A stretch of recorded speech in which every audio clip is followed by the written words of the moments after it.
Dans le frémissement d'un vieux lustre oscillant, le parquet craque comme un soupir retenu. Êtes-vous seul dans la grande galerie du château ? Au plafond peint, des visages s'effacent dans l'obscurité et la pierre froide garde jalousement des murmures qu'on n'ose plus nommer. Voici le château de Brissac dressé sur ses douves silencieuses, témoin de drames étouffés et de secrets engloutis. À chaque pas, l'écho d'une histoire vraie se dérobe. Disparition inexplicable, archives consumées, visages d'ombres égarés entre les murs. Quel spectacle a été étouffé par la tourmente des siècles, et quelles voix reviennent hanter les couloirs quand la lune ose filtrer ses rayons. Approchez sans crainte, laissez votre curiosité effleurer les fissures du temps. Sous la neutralité apparente de la pierre, une énigme respire, prête à vous inviter plus loin. Le dernier frémissement du vieux lustre, à peine perceptible dans la pénombre, me ramène aux premiers instants de cette quête muette. Le parquet grinçait doucement sous mes pas hésitants, comme s'il hésitait à trahir un secret trop ancien, et j'ai cru entendre, derrière une porte close, un souffle étrange, lointain et pourtant si proche. C'est là, dans l'ombre même du château de Brissac, que la Dame Verte fit sa première apparition, invisible aux yeux pressés, mais présente pour quiconque sait écouter l'invisible. On raconte qu'elle a pris forme au détour d'un couloir dérobé, lorsque la lune a peint de ses rayons un vagabondage de poussière dans l'air stagnant. D'apparence éthérée, son vêtement semblait tissé d'un autre temps, un velours sombre, vert profond dont la couleur vibrait presque imperceptiblement. Certains affirment qu'elle ne se reflète jamais dans les miroirs de la galerie occidentale, même lorsque ceux-ci ont survécu au siècle, intacts sous une couche de cuir usé. Qu'y a-t-il derrière cette absence de reflet ? Une fissure dans la réalité ou un pacte ancien qu'elle garde jalousement. Les rares témoins qui ont osé s'approcher parlent d'un regard sans iris, 2 points de lumière verte qui percent l'obscurité sans éclat ni chaleur. Quand elle apparaît, on ressent d'abord une baisse de température, comme si un souffle glacial glissait le long de la colonne vertébrale, puis un silence s'installe, plus dense, plus lourd que celui de la nuit. Aucun cri, aucun mot, juste un poids sourd qui presse la poitrine et éveille un questionnement obsédant. Pourquoi revenir hanter ces couloirs et quel message tente-t-elle de transmettre à travers ce voile impalpable ? Les archives du château évoquent une baronne, Marguerite de Brissac, dont la vie s'est effilochée entre intrigues de cour et superstitions ancestrales. On lui prête la passion des herbes aux vertus mystérieuses, des élixirs capables de prolonger l'existence ou d'inspirer des songes prophétiques. Quand Marguerite mourut, au crépuscule d'un été enflammé, son corps fut inhumé dans un caveau oublié sous la chapelle. Pourtant, aucun registre ne mentionne la date précise de son enterrement et les pages ont disparu, avalées par l'incendie de 1793. Est-ce dans ces lacunes que la Dame Verte trouve son chemin ? Un soir où l'air était si immobile qu'un soupçon de vent aurait suffi à troubler l'atmosphère, j'ai glissé un pied dans la galerie nord, là où les murs portent encore, à demi effacés, les graffitis d'un scribe anonyme. Entre croix alchimiques et symboles kabbalistiques, quelques lettres subsistent. M-A-R-G. Le reste s'est volatilisé, comme si la pierre elle-même avait craint qu'on lise trop haut. À cet endroit, le silence est presque palpable, et j'ai cru entendre encore un murmure semblable à l'appel étouffé d'une voix féminine. Était-ce la baronne ou la dame qui porte son nom venue réclamer le souvenir de son histoire tronquée, devant le grand miroir gothique, dont le cadre en chêne date du XVe siècle, l'absence de reflet se confirme. J'ai braqué ma lampe torche contre la surface sombre, scrutant chaque parcelle de verre, mais rien n'est apparu, sinon le halo blafard se dispersant dans la poussière. La légende assure que quiconque parvient à dévoiler son image dans ce miroir brisera un sceau invisible, libérant la baronne de sa malédiction séculaire, un serment forgé dans les feux de la Révolution française, quand les monnaies d'âme se négociaient au prix de la vie. Mais si cette vision ne vient jamais, alors à qui profite ce silence obstiné ? Les plus anciens habitants du village de Brissac chuchotent qu'elle danse parfois, seule sur les dalles de la cour intérieure, à minuit passé. Ceux-là jurent avoir vu, derrière les vitraux éclatés de la chapelle, une silhouette glisser entre les piliers, glissant ses doigts diaprés sur la pierre humide. Des empreintes vertes, fugaces, parfois discernables dans la rosée du matin. Mais quand les gardiens du domaine s'y rendent, à l'aube, tout a disparu, comme si la dame s'était fondue dans le brouillard. Qui parmi nous possède la patience de traquer ce mirage au milieu de l'ombre ? Parfois, une note de musique, un accord plaintif de clavecin, résonne dans la salle du trône, alors que les instruments ont été rangés depuis des générations. La légende veut que Marguerite composait en s'inspirant des chants des oiseaux, des plaintes du vent et des soupirs de la pierre. Son quintet, appelé jadis Élixir d'émeraude, aurait été jugé trop étrange pour être joué en public, ses harmonies dérangeant l'équilibre des esprits. Certains musiciens prétendent qu'une partition subsiste encore, enfouie dans une crypte interdite. Est-ce pour protéger cette musique étrange ou pour empêcher quiconque de la jouer et de réveiller la Dame Verte ? Lorsque l'on pénètre dans la chapelle, le silence semble se densifier à chaque pas. Les vitraux, fracturés en mosaïques de lumière blafarde, projettent des motifs étranges sur les dalles. L'odeur de l'encens se mêle à celle de la pierre humide, et l'air porte un léger goût métallique, comme si l'éther lui-même portait les traces d'un trépas ancien. Là, près de l'autel, se trouve un coffre en fer forgé, scellé par 3 verrous. Aucun clé n'y correspond parmi celles répertoriées dans les inventaires d'autrefois. Le manche d'une clé, rongé par la rouille, gisait jadis dans un renfoncement du mur, jusqu'à ce que l'incendie le dévore avec la mémoire des moines. Quel secret pourrait bien être enfermé à l'intérieur et qui l'a protégé de tous jusqu'à aujourd'hui ? J'ai longuement étudié les plans du château, comparant chaque cour, chaque tour, chaque soubassement. Les ingénieurs modernes, fascinés par les fondations vieillissantes, ont noté des anomalies. Une salle sous le puits central, jamais mentionnée, dont l'entrée se trouverait sous une dalle mobile. D'anciennes cartes, dessinées à la main, laissent entrevoir un réfectoire vert, peut-être écho d'un salon où Marguerite recevait ses plus proches initiés. La couleur de la pierre, parfois teintée d'algues, rappelle ce velours mystérieux de la dame. Et si la clé du secret résidait là, sous la surface dissimulée par les eaux stagnantes, au sein de la bibliothèque volcanisée par les flammes révolutionnaires, il ne subsiste que quelques feuillets cendrés. Entre les cendres, on a exhumé la trace de pages barbouillées de symboles, où alternent croix, cercles et triangles. Les experts en codicologie hésitent à élucider ces signes. Certains y voient un langage alchimique, d'autres un ancien dialecte local, presque oublié. Une ligne pourtant revient, le ver recèle la vie que la mort ne saurait consumer. L'interprétation incertaine alimente le mystère. Est-ce la clé de son apparition, ou un aveu de sa nature fugitive, à mi-chemin entre l'ombre et l'éclat ? Dans la grande salle où résonnaient autrefois les festins, la table est restée dressée, comme figée dans un dernier banquet. Les chandeliers tordus portent encore des traces de cire verte, fondue et craquelée. Les couverts alignés avec une exactitude obsédante semblent attendre des convives invisibles. Les murs bardés de tentures décolorées portent de parfois la trace d'un motif persistant, un seau circulaire où se devinent des feuilles stylisées. Une famille d'arbres peut-être, ou un emblème oublié. Quelle cérémonie s'y tenait, et pourquoi le temps s'est-il arrêté à cet instant précis, laissant la table intacte ? Avant de partir, j'ai posé ma main sur la pierre froide d'une colonne, laissant mes doigts suivre les sillons creusés par les années. Un léger frisson a parcouru mon bras, un pressentiment que la Dame Verte, une dernière fois, a voulu effleurer ma réalité. Alors que je m'éloignais, le lustre s'est remis à osciller, comme si le château lui-même répondait à un appel sans nom. Le silence est retombé, épais, habité d'une attente indéfinie. Je me suis juré de revenir pour entendre ces murmures, décrypter ces symboles et peut-être un jour percer la frontière entre le visible et l'invisible. Mais qui connaît la limite exacte entre l'ombre et la lumière quand l'histoire se plie aux caprices d'une apparition verte ? Un écho persistant du parquet grinçant, un souffle presque imperceptible dans l'air stagnant, me ramène à la galerie où la Dame Verte faisait son premier pas. À présent, mes pas me mènent vers le donjon nord, dont les murs portent la mémoire muette de signes effacés.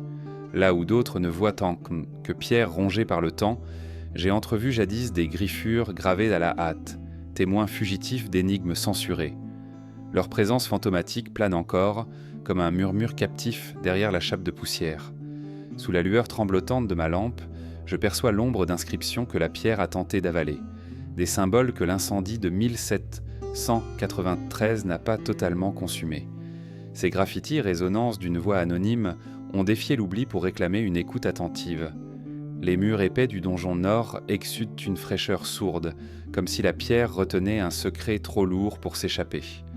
À l'endroit précis où j'ai découvert les premières marques, la surface semble plus lisse, presque polie par d'anciens doigts, tandis que tout autour, le calcaire s'est émietté en poussière. Les graffitis s'étendaient sur plusieurs mètres, alignés en bandes horizontales, évoquant une tentative de schéma ou de carte cryptée.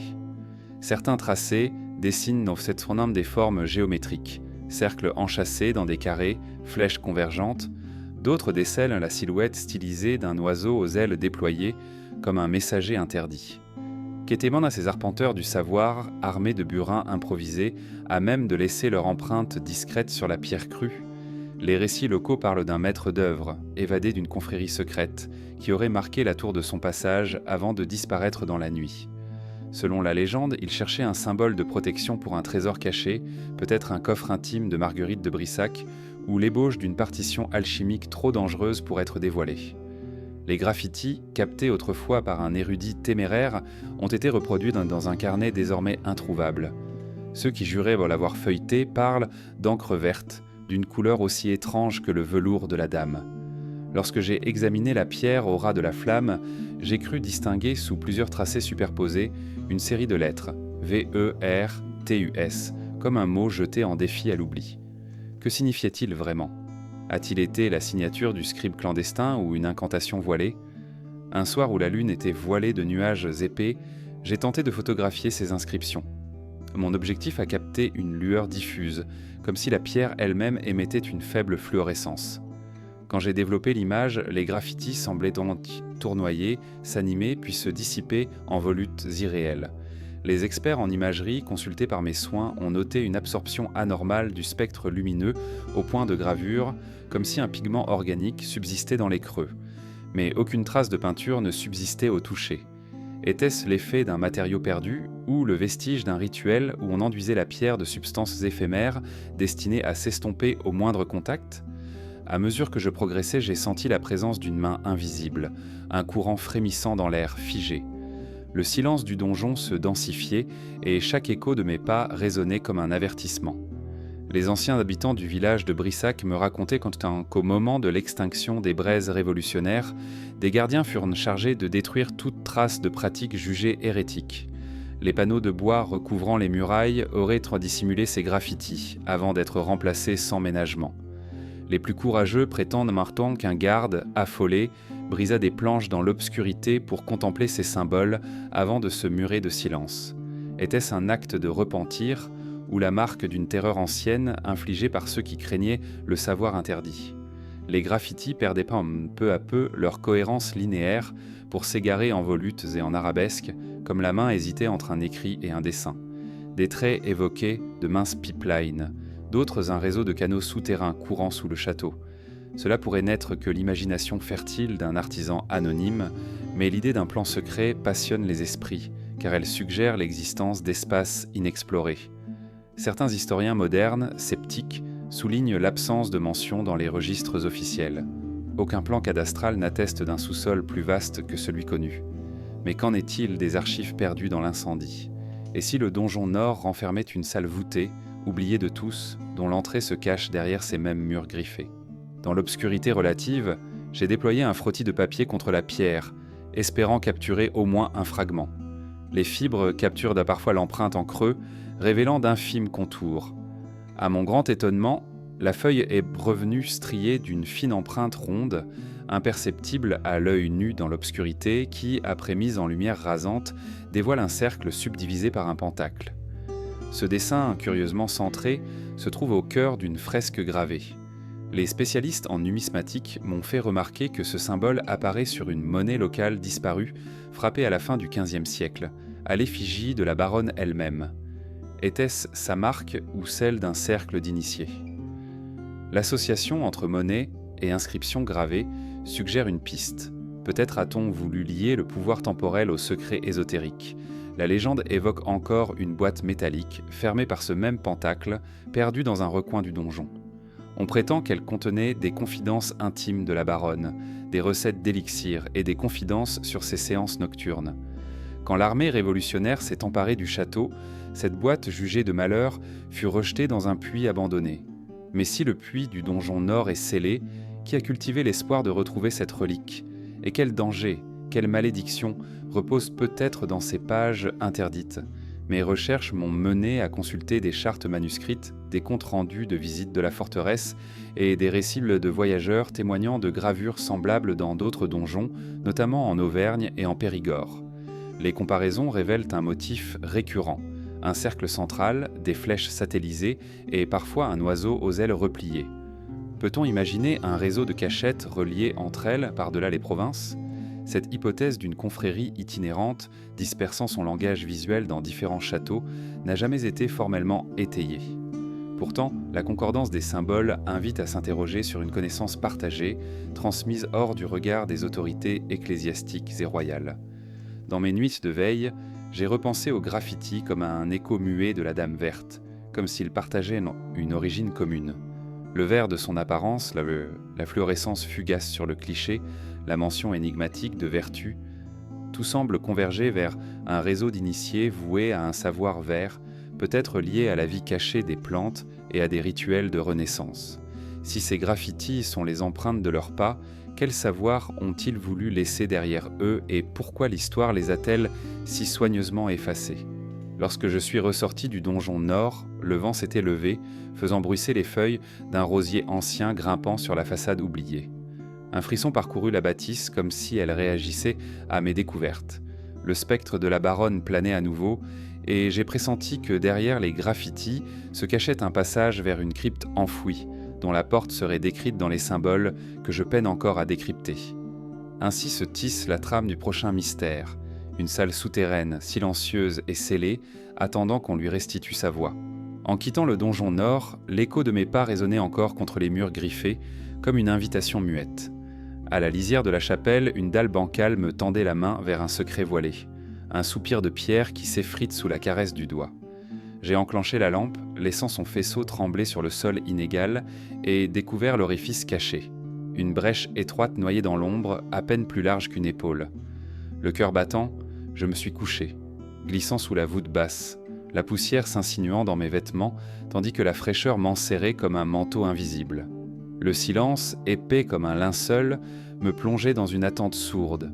Chaque souffle se mêlait à l'obscurité, chaque battement de cœur s'allongeait en un écho profond. Le couloir s'ouvrait ensuite en une vaste salle aux parois irrégulières, taillée sommairement dans la roche.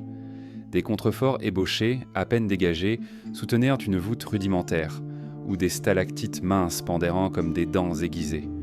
L'air portait l'odeur âcre de la résine et du calcaire mouillé, tandis que de lourdes gouttes d'eau charriennent un goutte à goutte obsédant, implacable, sur le dallage usé. Autour, le plancher ancien semblait avoir été creusé à plusieurs reprises, formant des rigoles sombres, témoins d'un aménagement hâtif. À chaque mètre avancé, la lampe révélait de nouveaux angles, de nouveaux renfoncements où l'œil pouvait se perdre, comme si la pièce elle-même refusait une géométrie claire, préférant l'ambiguïté d'un espace en perpétuelle mutation. Sur les parois, les traces de burin laissaient entrevoir des inscriptions qu'un coup de flamme aurait fait danser. Les premiers caractères, grossièrement gravés, ressemblaient à des lettres gothiques effilées, mais rapidement s'effaçaient en lignes incurvées, fruits d'un dialecte oublié. Parmi les motifs, on devinait un triangle tronqué, des cercles concentriques et, plus dérangeant encore, l'empreinte d'une main humaine dont les doigts semblaient s'étirer vers le centre comme en quête d'un cœur secret. Chaque estampe, comme un poème muet, oscillait entre la géométrie sacrée et le rêve chthonien. J'ai posé l'oreille contre la pierre, espérant y dérober un murmure, mais seul le soupir de l'humidité me répondit, comme une langueur captée par la roche. Une demi-douzaine de marches dérobées, ancrées dans le sol glissant, m'ont conduit plus bas, dans une alcôve scellée. Là, au creux de l'ombre, gisait un sarcophage de pierre brune couvert de mousse ancienne. Son couvercle, hérissé de reliefs indistincts, évoquait le visage d'une femme aux yeux fermés, brides serrées autour du front, comme prête à garder son dernier sommeil contre toute intrusion. Un ray de lumière bleutée, filtrant par une fissure du plafond, dessinait un chemin délicat jusqu'à son extrémité. J'ai effleuré la pierre et ressenti un frisson étrange, comme si la baronne, en repos, m'avait scruté d'un regard inaudible. Le sarcophage était entouré de fragments de vaisselle cérémonielle, des coupelles ébréchées, un gobelet de bronze orné de végétaux stylisés et quelques fioles en verre dépolies, vestiges donc anciens élixirs. L'une d'elles, au fond teinté d'un vert profond, dégageait une odeur subtile de minéral et d'herbes séchées, comme si un résidu de liquide avait résisté aux âges. J'ai approché une fiole de mes lèvres, hésitant, puis renoncé, conscient que chaque goutte renfermait le poids de mystères trop lourds pour un homme vivant. Tout invitait à croire qu'on célébrait ici un rituel d'initiation, une quête d'immortalité où la pierre, l'eau et le souffle se liaient pour creuser un passage entre la vie et l'au-delà. Au fond de l'alcôve, un étroit couloir prolongé par une paroi hérissée de clous de fer foré menait à une petite niche. J'y ai découvert un reliquaire ciselé, fermé par un anneau de laiton rouillé. Après plusieurs minutes à tâtonner, j'ai fait glisser le mécanisme, produisant un grincement rauque dans la voûte oppressante. À l'intérieur, un carnet relié de cuir gris s'effritait sous la mine de mes doigts gantés. Les pages, rongées par l'humidité, portaient en des notes à l'encre noire, menues et régulières, comme un discret journal intime, fragments de méditation, prières confiées à l'obscur et listes de plantes aux vertus presque légendaires. À la dernière page, une phrase s'étirait, incertaine. Le ver renaît quand la pierre parle. L'oubli est la mort ultime. Une vibration sourde s'est emparée de moi, un vertige d'imminence presque sacré. La crypte offrait d'autres surprises, un petit bassin creusé dans la roche, aujourd'hui asséché, qui portait les marques d'un écoulement lent entretenu par un filet d'eau curieusement chloré. Les ingénieurs hydrologues de la région affirment qu'aucune source naturelle ne se trouve à proximité et que le canal d'alimentation aurait dû se tarir depuis longtemps. Pourtant, des gouttes s'y écouléant encore, déposant un résidu fin sur les bords. Plus bas, le léger clapotis s'attardait, comme si le temps s'y suspendait, conservant la magicité d'une eau sacrée. Qui veillait à ce murmure liquide et pourquoi maintenir ce fil ténu entre le monde extérieur et cet antre souterrain ? Un amateur d'acoustique, invité à m'accompagner, a noté la qualité étrange de l'écho. Une vibration lente, presque animée, qui transformait chaque mot en une réverbération mélodieuse, comme si la crypte chantait doucement son histoire. En murmurant, on aurait cru une mélopée entêtante, oscillant entre solennité et berceuse funèbre. Il évoque des lieux de culte païens, sanctifiés par le son et le souffle, et s'interroge sur la fonction réelle de cet espace.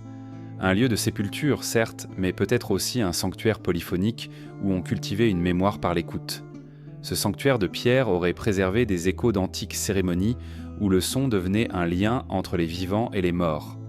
À mesure que la nuit s'épaississait, j'ai senti une présence familière glisser dans l'ombre. Non plus la dame verte, mais l'ombre de ses pas, légère comme un soupir. Les murs en pierre semblaient s'incliner, offrir un passage vers un renfoncement dissimulé. En approchant, j'ai découvert un second reliquaire, plus discret, encastré dans une niche pupilleuse. Il ne portait aucun signe apparent, sinon une forme vaguement ovale comme un œil clos. J'ai presque cru l'entendre battre, ce cœur silencieux comme l'ultime souffle d'une conscience égarée. Une hésitation, puis j'ai déposé sur la pierre un cristal vert translucide, trouvé la veille dans les décombres de la salle du trône. À l'instant où le cristal a touché le fond, un cliquetis léger s'est fait entendre, suivi d'un mouvement imperceptible de la paroi. Une fissure étroite s'est ouverte, laissant filtrer un rail de lumière blafarde. Un couloir plus étroit encore se dévoilait, comme la gorge d'une mystérieuse bête de pierre. Le souffle de l'air y était différent, vif, chargé d'ions, presque électrique. J'ai pressenti que cet espace, jusque-là voilé, menait vers un sanctum plus profond, un abri où reposait un fragment de vérité enfoui par les hommes et par le temps. Mais le passage si mince exigeait d'y glisser tête la première, dans la promesse d'une découverte qu'aucune archive n'avait jamais consignée. Tandis que ma main effleurait l'orifice, j'ai compris que ce seuil scellait non seulement la baronne, mais peut-être la clé d'un rituel ultérieur, la révélation des archives consumées, là où brûla tout ce qui pouvait attester de sa vie. Mes pensées se tournent déjà vers ces documents perdus, aspirés par les flammes de 1793, et je pressens que la pierre, à cet instant fragile, sourit d'un secret longtemps. Un frémissement léger, comme le soupir d'un vieux parchemin qu'on déplie, me ramène à la bibliothèque jadis flamboyante. Les étagères, désormais calcinées, laissent entrevoir des poutres noircies et des volutes de suie collées au mur. À l'instant où mes doigts effleurent contre les cendres, je perçois la trace ténue d'une main humaine qui, dans un dernier geste désespéré, aurait tenté d'arracher quelques feuillets avant que les flammes n'avalent tout. L'air encore chaud porte un relent d'encre carbonisée et de cuir brisé, tandis que mes pensées s'attardent sur la date fatidique de juillet 1793, lorsque la Révolution est passée ici comme un feu de brousse, rasant sans distinction les savoirs empilés depuis des siècles. Au centre de la salle, un pupitre tordu, libéré des décombres, conserve une silhouette étrange. Un livre ouvert, ses pages figées en une courbe transparente, translucide sous la poussière. Les caractères à moitié dissous laissent apparaître quelques fragments. ordre secret, testament de l'ombre, pacte de la rose. Chaque mot à peine lisible semble vibrer d'une vie résiduelle, comme s'il résistait encore à l'anéantissement. J'ai saisi une loupe, espérant déchiffrer un mot de plus, mais le verre a reflété mon œil comme un gouffre, projetant mes interrogations dans la suie qui m'entourait. Les registres officiels, conservés à Tours, mentionnent un incendie accidentel, provoqué par une lanterne renversée au cours d'une réunion nocturne, mais les témoins, rares et dispersés, désignent plutôt un acte prémédité, visant à effacer des archives jugées trop compromettantes. Parmi ces dossiers se trouvaient, dit-on, les contrats de la baronne avec des alchimistes venus du Nord, les correspondances échangées avec des savants musulmans d'Al-Andalus et les minutes d'un conclave clandestin où se tramait un renouveau spirituel. Pourquoi effacer des simples courriers, sinon pour empêcher qu'on ne découvre des alliances insoupçonnées ou des baptêmes d'un ordre secret qui aurait survécu au cloître ? En suivant les rails tordus d'un ancien chariot de manuscrits, je suis tombé sur un coffret en fer, à moitié fondu dans la suie. Les boucles qui le fermaient ont résisté à l'incendie. 2 anneaux joints par un cadenas dont la serrure a fondu en un alliage informe. J'ai emporté le coffret hors de la braise refroidie, l'ai posé sur une table improvisée et tenté d'ouvrir cette énigme. À l'intérieur, sous un voile de poussière, gisaient des fragments de parchemin roulés en petits traits de tubes. Chacun portait un seau de cire verte aux motifs indistincts dont l'empreinte résiduelle évoquait un pentacle stylisé. J'ai brisé délicatement les seaux, dépliant les tubes. Les textes en latin médiéval décrivaient encore des rituels d'élévation de l'âme articulés autour de substances de végétales, aux vertus de prolonger la clarté de l'esprit. Le plus surprenant était une page que l'encre avait résisté à l'épreuve du feu. Un diagramme tracé à l'encre verte représentant un cercle découpé en 12 segments, chacun symbolisant une plante précise. L'une d'elles, la belladone, y figurait sous le nom de « Reine de la nuit », associée à la vision des vérités cachées.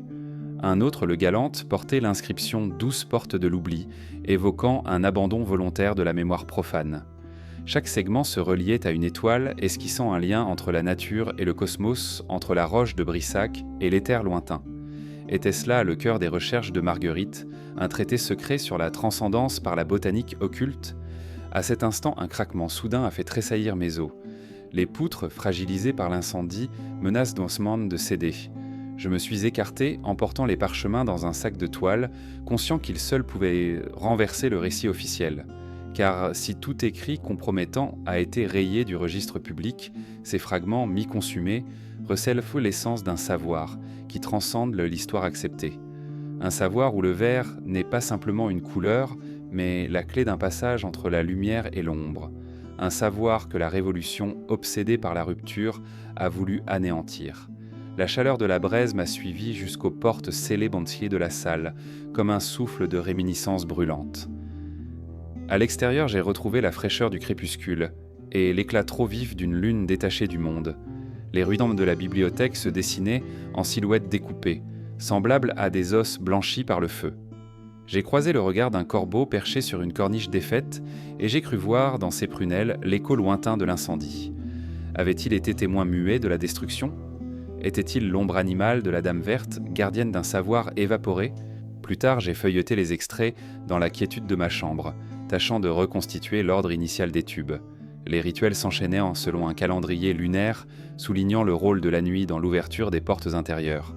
À la nouvelle lune, on disait qu'un cœur de l'invisible se formait, composé d'initiés s'abreuvant d'essence d'armoise et de pétales de lotus, invités à traverser un seuil, entre vie et trépas, pour recueillir des visions prophétiques. À chaque phase croissante, les saveurs changeaient, remplaçant l'armoise par la verveine, le lotus par la bruyère, adaptant le rituel à une quête de guérison ou de clairvoyance. Mais c'est à la pleine lune que les expériences atteignaient leur paroxysme. On y mélangeait Galante et belladone dans un mélange si volatile qu'il ne pouvait être préparé qu'en un lieu secret. En plongeant plus loin dans les notes, j'ai découvert une mention sibylline d'un refuge d'Ulysse. Aucun lieu ne porte ce nom aujourd'hui à Brissac, mais un rang de lasse sculpté sur les clés de la salle capitulaire et sur les vitraux évoque cette fleur. Il pourrait s'agir d'un sanctuaire obscur, peut-être un couloir secondaire, ou une crypte plus profonde, réservée aux seuls initiés. Le lys, traditionnellement symbole de pureté et de renaissance, devient ici emblème d'un retour à l'originel, d'une élimination des scories profanes pour révéler une essence première. Cette quête jugée hérétique explique peut-être pourquoi la Révolution n'a laissé aucune archive sur le sujet. Elle cherchait moins à anéantir un rituel qu'à étouffer une résurgence spirituelle. De retour sur le site, j'ai exploré les vestiges de la salle capitulaire où trônaient encore quelques colonnes à chapiteaux ornées de lys stylisés. L'une d'elles porte encore, gravé dans la pierre, un symbole circulaire entourant ses fleurs. C'est peut-être la clé de l'entrée du refuge. En balayant la paroi avec ma lampe, j'ai repéré une fine cavité circulaire correspondant au diamètre du seau de cire trouvé dans le coffret. À l'instant où j'ai apposé ce seau dans l'empreinte, un déclic sourd s'est fait entendre, suivi d'un glissement presque imperceptible dans la pierre. Une section de mur s'est entr'ouverte, dévoilant une niche noire béante, muette. Le cœur s'est serré. J'étais sur le point d'affronter un secret que même les flammes révolutionnaires n'ont pu réduire en cendres. Dans cette obscurité, pas un souffle de vent pour troubler l'air étouffé. Pourtant, j'ai senti le poids de l'attente, comme si la pierre retenait son souffle, prête à livrer un nouveau fragment de vérité. Je n'ai pas encore sondé l'intérieur de cette niche, car chaque pas m'entraînerait davantage dans les arcanes de Marguerite, et plus profondément dans un savoir si ardent qu'il pourrait consumer l'esprit. Mais je suis revenu avec le seau fissuré, prêt à l'insérer de nouveau, jusqu'à ce que la pierre cède entièrement. Et tandis que je m'éloignais, un sentiment d'urgence m'a saisi. Les archives consumées ne sont plus seulement des cendres à collectionner, mais des braises à raviver, pour que le murmure de Brissac ne s'éteigne jamais. Le léger ébranlement de la dalle refermée sur la niche m'a tiré de mes réflexions, comme si la pierre elle-même s'efforçait de conserver un ultime secret. Aujourd'hui, mes pas m'entraînent vers la cour centrale, là où le puits, dissimulé sous un manteau de lierre, murmure des lamentations qu'on dit vieilles comme la première pierre du château. Le vent s'y engouffre en un soupir humide, et l'eau profonde reflète une lueur incertaine, mêlant le vert de la mousse au noir de la nuit. Chaque goutte qui tombe résonne comme un appel lointain, un glas silencieux qui réveille les échos des disparus. Autour du puits, la margelle de granit porte encore les marques des ans. Entaille superficielle, patine verte due aux mousses, et une obsidienne incrustée, plus sombre que toute nuit, qui trône en sentinelle. On raconte que cette pierre fut rapportée de Terre Sainte, offerte à Marguerite elle-même par un chevalier de retour de croisade. Sa présence conférerait au puits la faculté de lier le visible et l'invisible, un passage fragile vers les eaux du souterrain où reposeraient les âmes égarées. Mais quels accords furent scellés autour de ce puits, et quels serments chuchotés dans l'obscurité à la lueur d'une chandelle tremblotante. En m'approchant, j'ai saisi la corde usée qui sert de garde-corps, sentant sous mes doigts la rugosité du chanvre imbibé d'humidité. Elle glissa entre mes mains comme un fil temporel, me reliant à des souvenirs d'autrefois. Les légendes villageoises qui parlaient tant d'un tremblement de terre, d'un chevalier englouti et d'un cataclysme intime dont nul ne connaissait la raison exacte. Certains affirment qu'un novice, égaré dans ses vœux, se serait jeté dans l'abîme, emportant avec lui un reliquaire contenant un fragment de la robe de la baronne. Dès lors, le puits aurait muré sa voix, et chaque goutte résonnerait comme une plainte retenue. Le carreau de ciel aperçu au fond du puits, rond comme une fenêtre céleste, exposait une mince bande d'azur si lointaine qu'elle semblait irréelle, comme une invitation à l'oubli. L'eau stagnante, noircissant peu à peu, formait un miroir liquide où se reflétaient mes traits, déformés par l'ondulation des franges vertes. À chaque palpitation de la surface, un fragment de l'ombre prenait vie, s'échappait, puis se retranchait dans les profondeurs. Était-ce un jeu de la lumière et de la pierre, ou une présence capturée, espérant se manifester ? Quelques témoins ont juré au petit matin entendre un sanglot émaner du puits, un chœur indistinct de voix féminine. Les gardes-chasse passés par là à l'aube disent avoir perçu une vague de froid, un frisson glissant sur la nuque, suivi d'un silence si dense que même le chant des oiseaux s'y rompt. Ils racontent qu'une brume, d'un vert livide, s'élève parfois du puits, se perd dans l'air frais et serpente jusqu'aux murailles, dessinant des arabesques avant de se dissiper. Cette brume, selon la tradition orale, recueille les larmes versées pour les disparus et les conduit vers un sanctuaire secret, où les âmes en peine trouveraient une forme de repos. Armé d'une lampe puissante, j'ai exploré le soubassement du puits, là où la pierre s'amincit et où l'eau semble plus dense. En baissant la tête, j'ai cru distinguer des traces de suie, comme si un feu avait été entretenu au fond, jadis. Les fragments de charbon mêlés à une boue grise évoquaient un rituel nocturne mené dans l'absence de tout témoin. Le plan cadastral du domaine ne mentionne aucun accès sous le puits, mais les villageois parlent d'une galerie secrète qui relierait les douves à une crypte méconnue sous la chapelle. Cette galerie, qu'en décence condamnée depuis des siècles, serait encore humide, et seuls les plus audacieux oseraient la parcourir. Guidé par une rumeur ancienne, j'ai retiré une dalle adjacente, découvrant un passage étroit, suffisant pour y glisser un bras. J'y ai introduit une perche télescopique munie d'une petite caméra. Les images restituées en montraient une voûte basse de calcaire, striée de gouttes, et un couloir long de plusieurs mètres, aux parois couvertes de calligraphie blanchies par l'humidité. Parmi ces inscriptions, des mots surgissèrent encore. Pleurs, amnis, solus. À peine lisible, il semblait transformer un chapelet de lamentation, un catéchisme de la solitude. J'ai stoppé l'enregistrement quand la lumière de la caméra a mis à nu une porte de roche, fermée par un cercle de métal, rouillé à moitié. La grille, délicate et ouvragée, portait le même pentacle stylisé que les graffitis du donjon nord. Les archives municipales mentionnent la condamnation de cette porte à la fin du XVIIIe siècle, jugée dangereuse par les autorités révolutionnaires. On prétend qu'elle interdisait l'accès à un ancien trésor de rite païen, trop proche, selon eux, de l'idolâtrie. Mais des documents privés, arrachés à la bibliothèque avant l'incendie, évoquent un cercle des lamentations, une confrérie vouée à consigner les douleurs collectives à travers une eau rédemptrice. Le puits deviendrait alors un réservoir émotionnel, absorbant les peines pour les purifier, avant de les réexpédier dans un royaume souterrain. Qui aurait cru qu'une source de larmes puisse se transformer en un miroir de l'âme ? Certains historiens sceptiques attribuant ces légendes à un désir post-révolutionnaire de romantiser les ruines. Mais la topographie du site et les restes matériels, les charbons, la galerie, le cercle de métal, suggèrent un usage concret. Des analyses récentes de l'eau du puits ont identifié des niveaux anormalement élevés de minéraux, dont certains isolés dans des sources thermales, réputées pour leurs vertus curatives. L'eau de Brissac, selon cette théorie, aurait servi à soulager non seulement les corps, mais les esprits. Un baume liquide, recueilli au fond des ténèbres, pour consoler les âmes blessées par les conflits de l'histoire.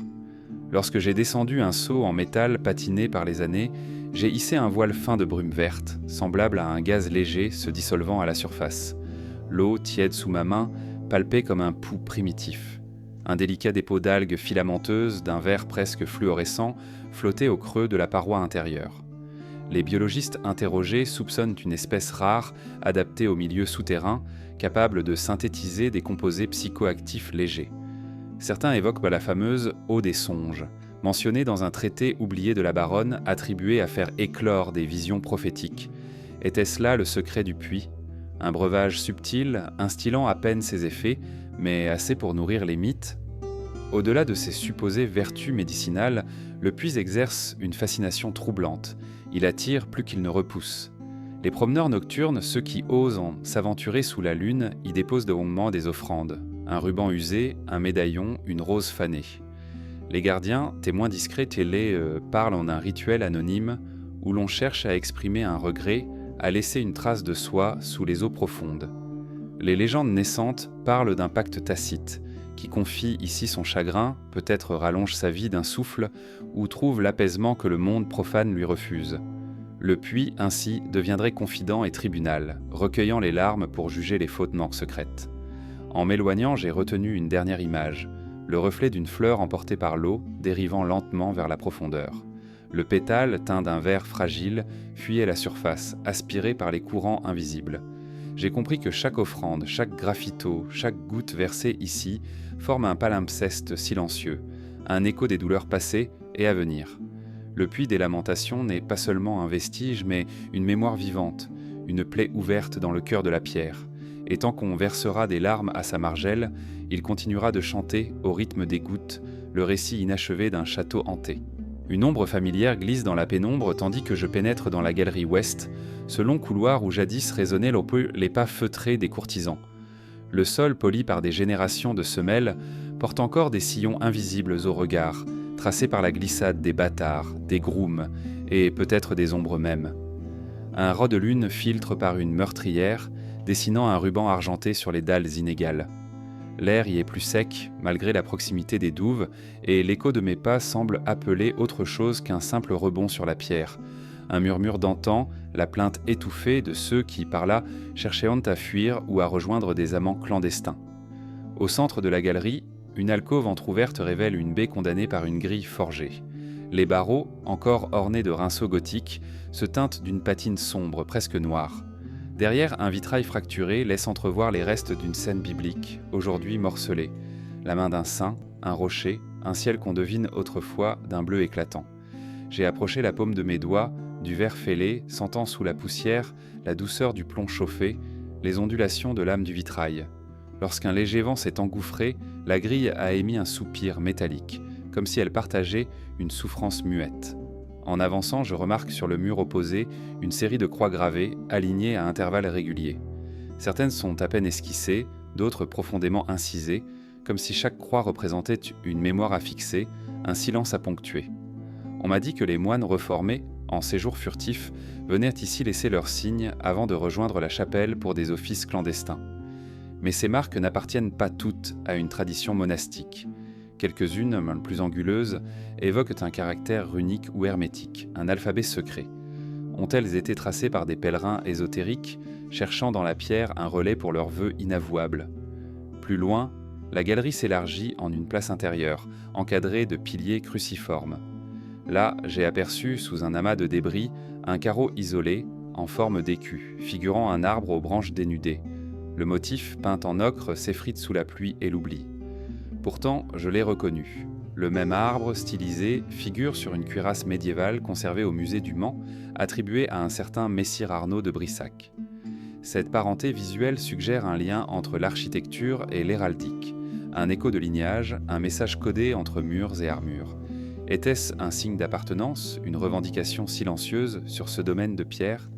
Le silence se fit plus épais quand j'ai débouché sur l'angle nord-ouest, là où un banc de bois vermoulu se découpe en silhouette fantasmatique. Quiconque s'y asseyait, jadis, laissait sa chaleur dans le bois, une mémoire thermique que seuls les médiums évoquent lorsque bruissent les récits de transes et de rapts nocturnes.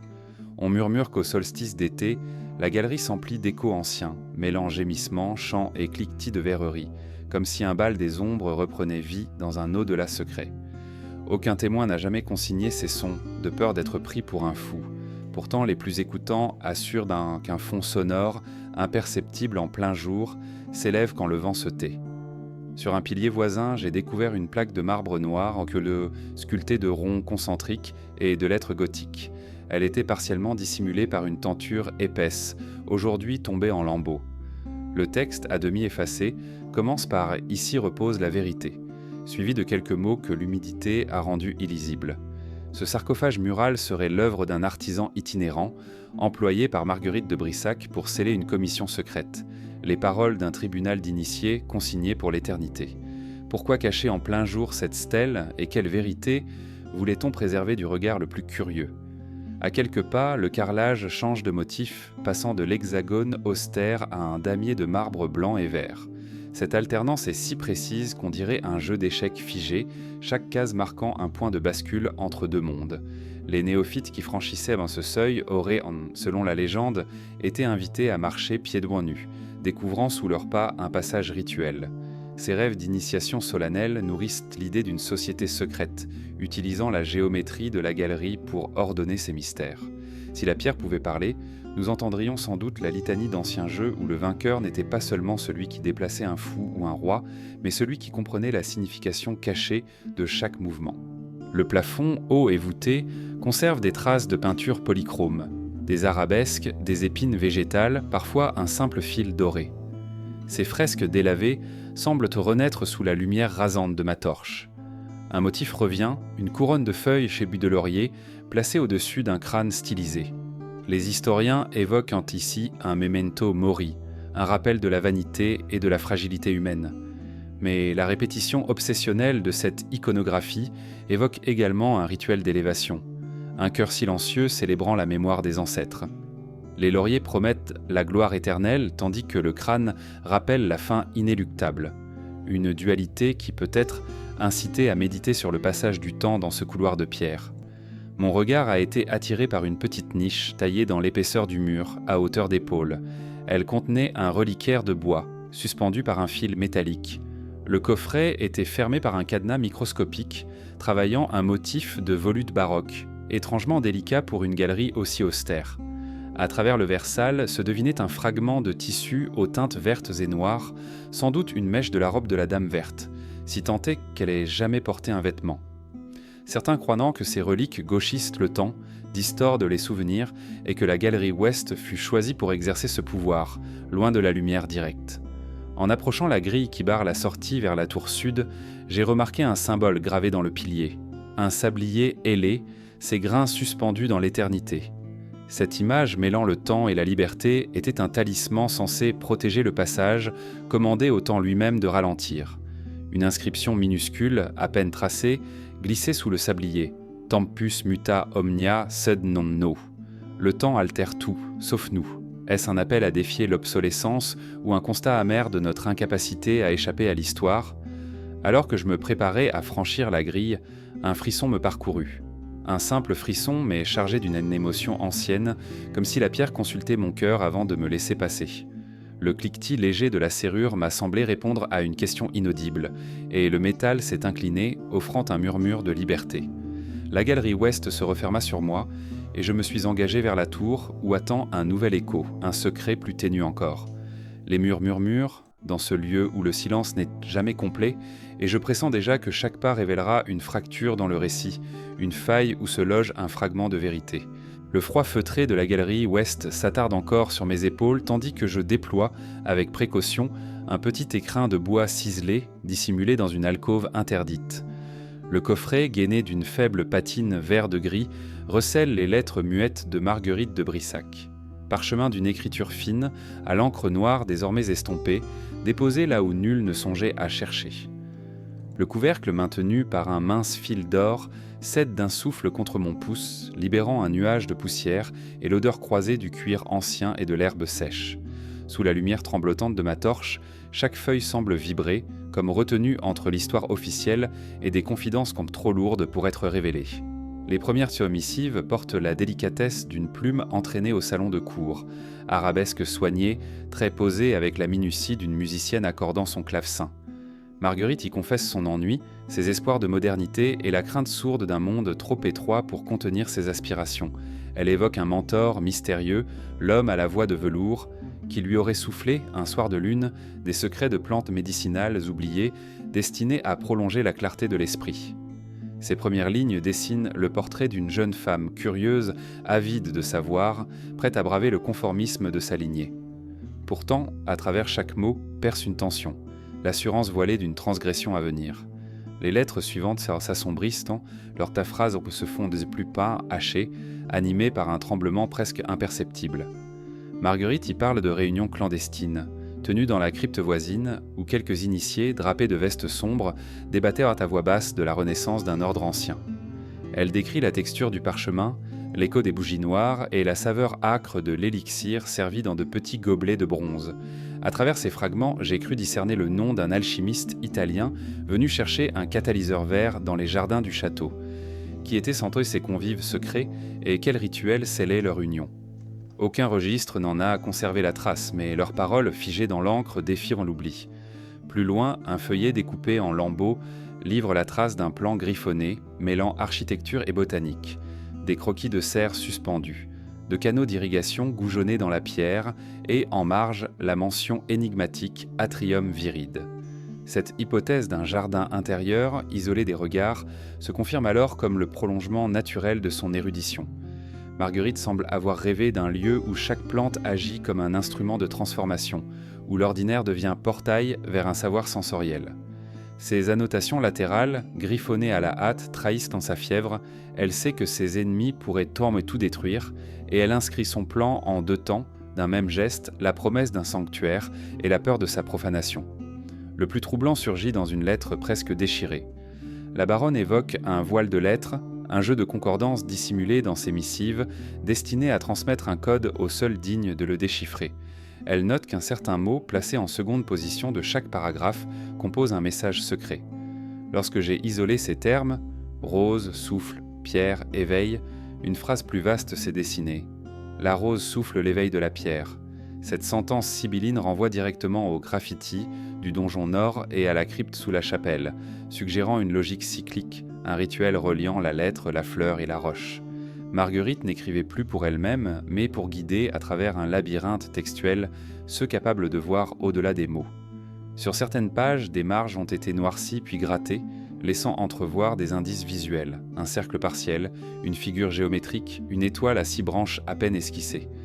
J'ai fait l'impossible pour reconstituer ces formes en posant chaque feuillet sous un rayon ras, révélant des tracés invisibles à l'œil nu.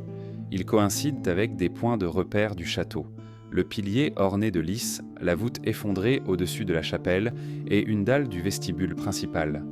Marguerite offrait ainsi une carte fragmentaire, éclatée en lettres et symboles, incitant le lecteur à recoller les morceaux de sa vision. Chaque mot, chaque dessin se fait clé d'une porte scellée dans la pierre. Mais ces lettres gardent aussi des silences, des pages entièrement noircies, où l'encre, à l'encontre de sa volonté, s'est répandue et a tout avalé. Le feuillet le plus sombre porte une annotation au crayon. Trop proche du cœur. Laissent-elles entendre que Marguerite renonça à confier certaines révélations par crainte d'être trahie? Était-ce un mot d'avertissement pour ses lecteurs ou un aveu de ses propres hésitations? Les historiens du domaine hésitent à aborder ces zones d'ombre, craignant de trébucher sur un secret qui n'aurait jamais dû être dévoilé.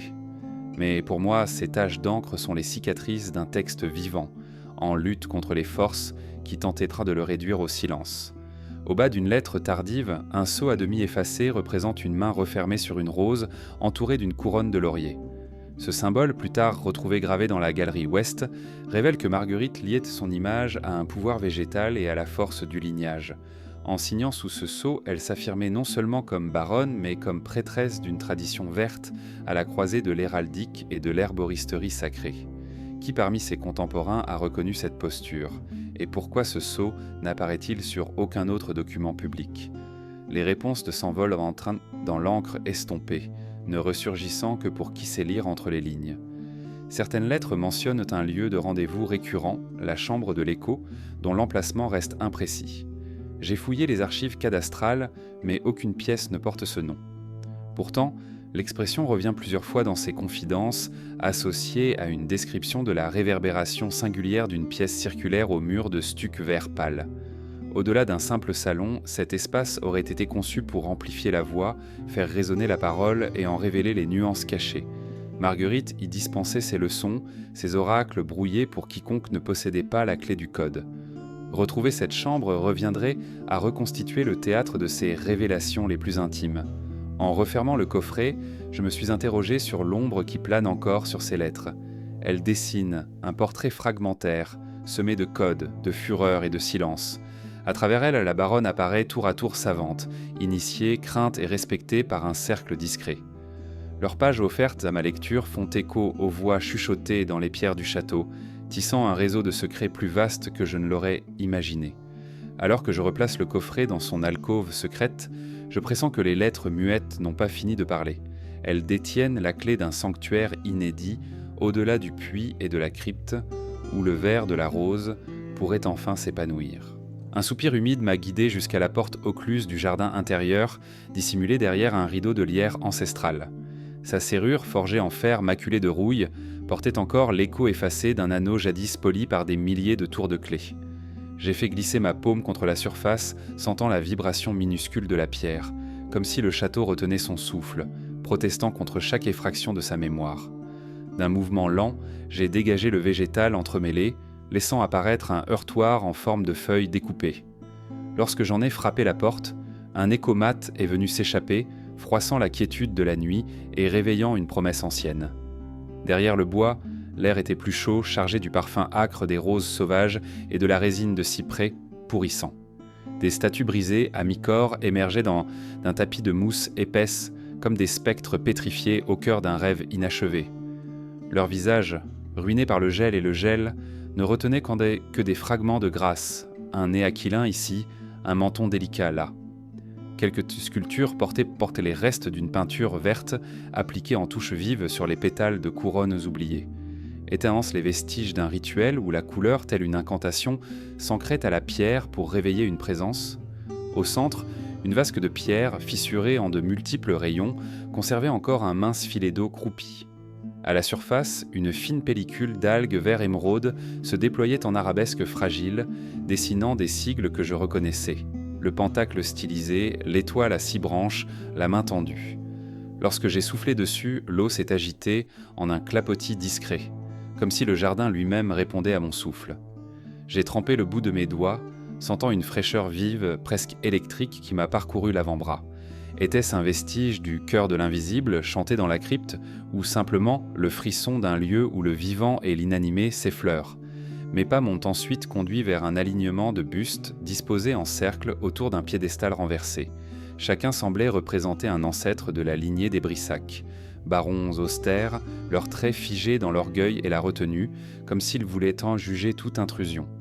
Sur la joue d'un chevalier, j'ai découvert une incision presque imperceptible, gravée à la pointe d'un clou, le mot « vérité ». Une main inconnue avait voulu rappeler la force d'un nom, même quand le visage se fissure. Lorsque j'ai effleuré cette gravure, l'ombre d'un souvenir m'a frôlé, celui d'une phrase lue dans les lettres muettes. La rose souffle l'éveil de la pierre. La vérité, comme un souffle, se niche là où l'ombre semble sceller les mots. Un chemin de dalles inégales, recouvertes de lichens vert sombre, serpentait entre des plates-bandes abandonnées. Là, des tiges desséchées pointaient envers un ciel invisible où la lune n'osait plus briller. À chaque pas, mes chaussures crissaient, brisant le repos de ce sanctuaire oublié. J'ai ramassé un fragment de marbre, délicatement orné d'une feuille stylisée, semblable à celle du heurtoir. Les nucléoles de mousse se détachaient sous mes doigts, laissant un sillon clair. Si Marguerite avait conçu ce jardin pour cultiver des plantes initiatiques, avait-elle laissé ces symboles dans la pierre pour qu'on retrouve le chemin des essences? Ou bien d'autres visiteurs, postérieurs à elle, avaient-ils embelli le lieu d'énigmes nouvelles? À l'est, un portique en ruine ouvrait sur une petite serre effondrée. Les vestiges de vitres teintées, brisées en éclats unissant le bleu, le vert et le jaune, parsemaient le sol d'une mosaïque éphémère. Les tesselles de verre brillantes sous ma torche évoquaient plein des fragments de ciel tombés à terre. Parmi les décombres, j'ai repéré une chope en étain, gravée du sceau de cire de Marguerite, à demi effacée par l'usure. J'ai redressé la chope, découvrant au fond une étiquette usée, où subsistaient les mots « liqueur de nénuphar » et une date voilée, 15 juin. La boisson censée abreuver une séance de clairvoyance se serait avérée si puissante que l'on décida de la retirer des recettes ultérieures. Était-ce la preuve d'expériences botaniques audacieuses, où chaque plante constituait un portail vers un savoir interdit? Dans la serre, l'air était plus confiné et un relent de terre mouillée s'y mêlait à une odeur fermentée, presque vineuse. Des pots renversés, brisés, laissaient échapper des racines noircies, comme des veines crevassées dans la glaise. Parmi les ruines, j'ai découvert un petit carnet cuirassé, ses pages peintes d'une poudre d'origine végétale qui gardait une lueur livide sous la lampe. Les notes, presque illisibles, mentionnaient en des semis de mandragore, de digital pourpre et d'une fleur tigrée connue sous le nom de poil de dragon. Marguerite notait les heures de germination sous une pleine lune, corrélant chaque efflorescence à une émotion humaine. Rage, désir, regret. Les alignements de statues, loin d'être purement décoratifs, servaient de marqueurs saisonniers, éco-sculptés au cycle naturel.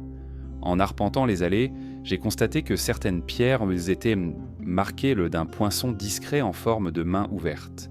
Ces points d'ancrage, disposés de manière à former un pentagone, suggéraient un espace de méditation collective, peut-être un amphithéâtre de pierre pour un rituel de cercle.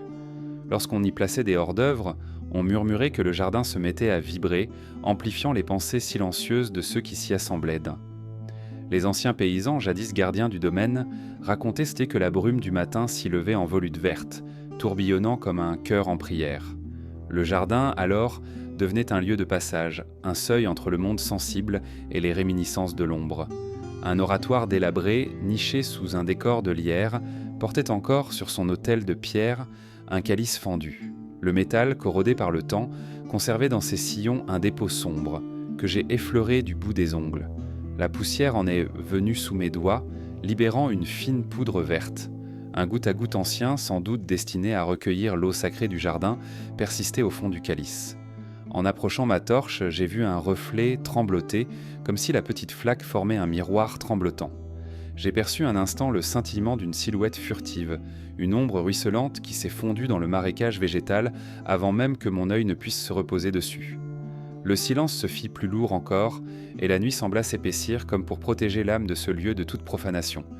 J'ai tourné le dos à l'oratoire, pressentant qu'il renfermait un passage souterrain, menant peut-être à la salle de la crypte où sommeillaient les dernières reliques.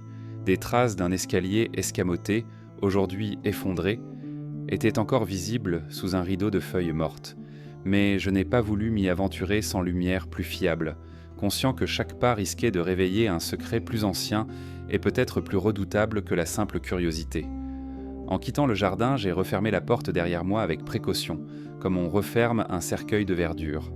Les statues brisées, la vasque fracturée, les traces de verre coloré, tout m'accompagnait en un écho diffus, tissant dans mon esprit le motif d'un rituel végétal à la fois tendre et implacable. Le château reprit son mutisme, ses murailles sourdes à mes découvertes. Néanmoins, je compris que ce jardin enfermé n'était pas seulement un espace physique, mais un livre ouvert sur les affinités perdues entre Marguerite et la nature sauvage. Et tandis que le heurtoir s'éloignait à nouveau dans l'ombre, j'ai senti la promesse d'un nouveau seuil. Le secret de statues qui parlent et d'un champ de pierre qui ne demande qu'à reprendre. Un souffle ancien persiste dans l'embrasure de la tour des Roses, là où l'ombre se fait épaisse et les pierres, patinées parsemées par les siècles, semblent retenir un secret trop lourd pour se confier. Lorsque j'ai poussé le ventail dissimulé derrière un épais rideau de lierre noirci, un frisson glacé m'a saisi la nuque. L'air y était plus dense, presque immobile, comme si le temps lui-même y ralentissait son cours. Mes doigts ont tâtonné sur la pierre usée, cherchant un mécanisme oublié, un sifflement, la vibration d'une serrure. Rien ne trahissait la présence d'une clé. Et pourtant, on raconte que Marguerite de Brissac possédait un seul instrument capable d'ouvrir cette porte circulaire, la clé aux roses, forgée dans un métal inconnu, serti d'un cabochon vert sombre. Or, tout ce que j'ai trouvé, c'était le vide, un vide qui s'étendait jusque dans le silence, plus lourd que la pierre elle-même. La tour, sans fenêtre autre que l'étroite meurtrière située à mi-hauteur, offre un espace circulaire noyé de pénombre. Au centre, la dalle est gravée d'une rosace érodée qui doit correspondre aux pétales ornant jadis la clé. On y distingue encore 6 lobes, sculptés à la main, et au point central, un creux circulaire, sans doute la serrure où s'insérait l'outil disparu. Les murs sont habillés de niches vides. Il ne subsiste que l'empreinte rectangulaire d'un carrelage vert, la trace d'un coffret de bois désormais pourri.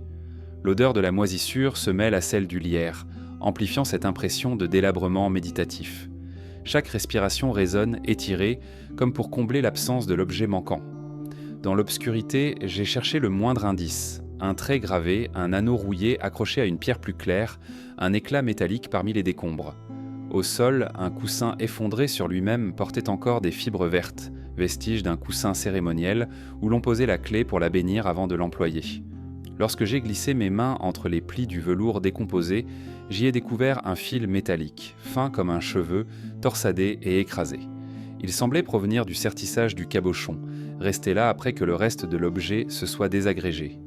Ce fragment, à peine visible, portait la trace d'un symbole gravé. Une rose stylisée, à 4 pétales, minuscule empreinte du pouvoir jadis attaché à la clé. Ce fil m'a conduit à inspecter les murs, ligne par ligne, à hauteur d'épaule, comme si la clé, en tombant, avait traîné contre la pierre. À 1 mètre du sol, derrière une niche qui abritait autrefois une petite statue, j'ai décelé une rayure oblique, à peine plus claire que la pierre environnante. Quand j'ai passé mon doigt sur cette ligne, un grain se détacha. Un fragment de métal oxydé, bleu-vert, éclatant faiblement à la lueur de ma lampe. J'ai glissé le fragment dans ma poche, me demandant s'il ne constituait pas un indice visant à guider les héritiers de Marguerite, à même de recomposer la clé aux roses. Mais de quelle façon ? Et à quoi servait-elle au-delà d'ouvrir cette simple porte ? Les archives de la forteresse mentionnent l'envoi de la clé à un destinataire inconnu, sous couvert d'un pli secret daté de l'an 1612. La correspondance officielle parle d'un transfert de biens, mais tous les registres de livraison sont manquants. Avalés par les flammes de 1793, disent les récits. Les historiens soupçonnent un complot familial. Marguerite craignait la convoitise de son frère cadet, rival en héritage, et aurait expédié la clé hors de Brissac pour la recommander à un cercle de confiance. Or, ce cercle semble avoir disparu lui aussi, laissant derrière lui un silence pesant et une serrure muette. Dans la galerie où l'on conserve les portraits d'un de la famille, j'ai remarqué, parmi les toiles sombres, un petit tableau représentant la tour des roses vue de l'extérieur. Les roses engravées dans la pierre y étaient nettement visibles, peintes en un rose pâle, presque blanc, contrastant avec le gris des murailles. À l'angle inférieur droit, l'artiste avait ajouté une main féminine, brandissant une clé ornée d'un rubis vert. J'ai comparé le fragment métallique trouvé dans la tour à la représentation picturale. La forme de la rosace coïncidait parfaitement, jusqu'à la plus infime courbure. Le tableau, daté de 1678, semblait donc plus qu'une simple décoration, un moyen de transmettre, à travers le temps, le dessin exact de l'artefact. En fouillant les collections de l'atelier du peintre dans les cartons de dessins préparatoires, un carnet a attiré mon attention. À l'encre brune, sur une page cornée, figurait le croquis de la clé, intégré à une série d'études botaniques, rose de mai, rosier grimpant, rosier de musquet. Chaque dessin était annoté d'un nom codé. Rosa nigrum, Rosa viridiflorus, Rosa perennis. Ces annotations suggéraient une stratégie. La clé ne serait pas seulement une pièce de métal, mais un artefact vivant, forgé dans une alliance entre la métallurgie et l'horticulture sacrée.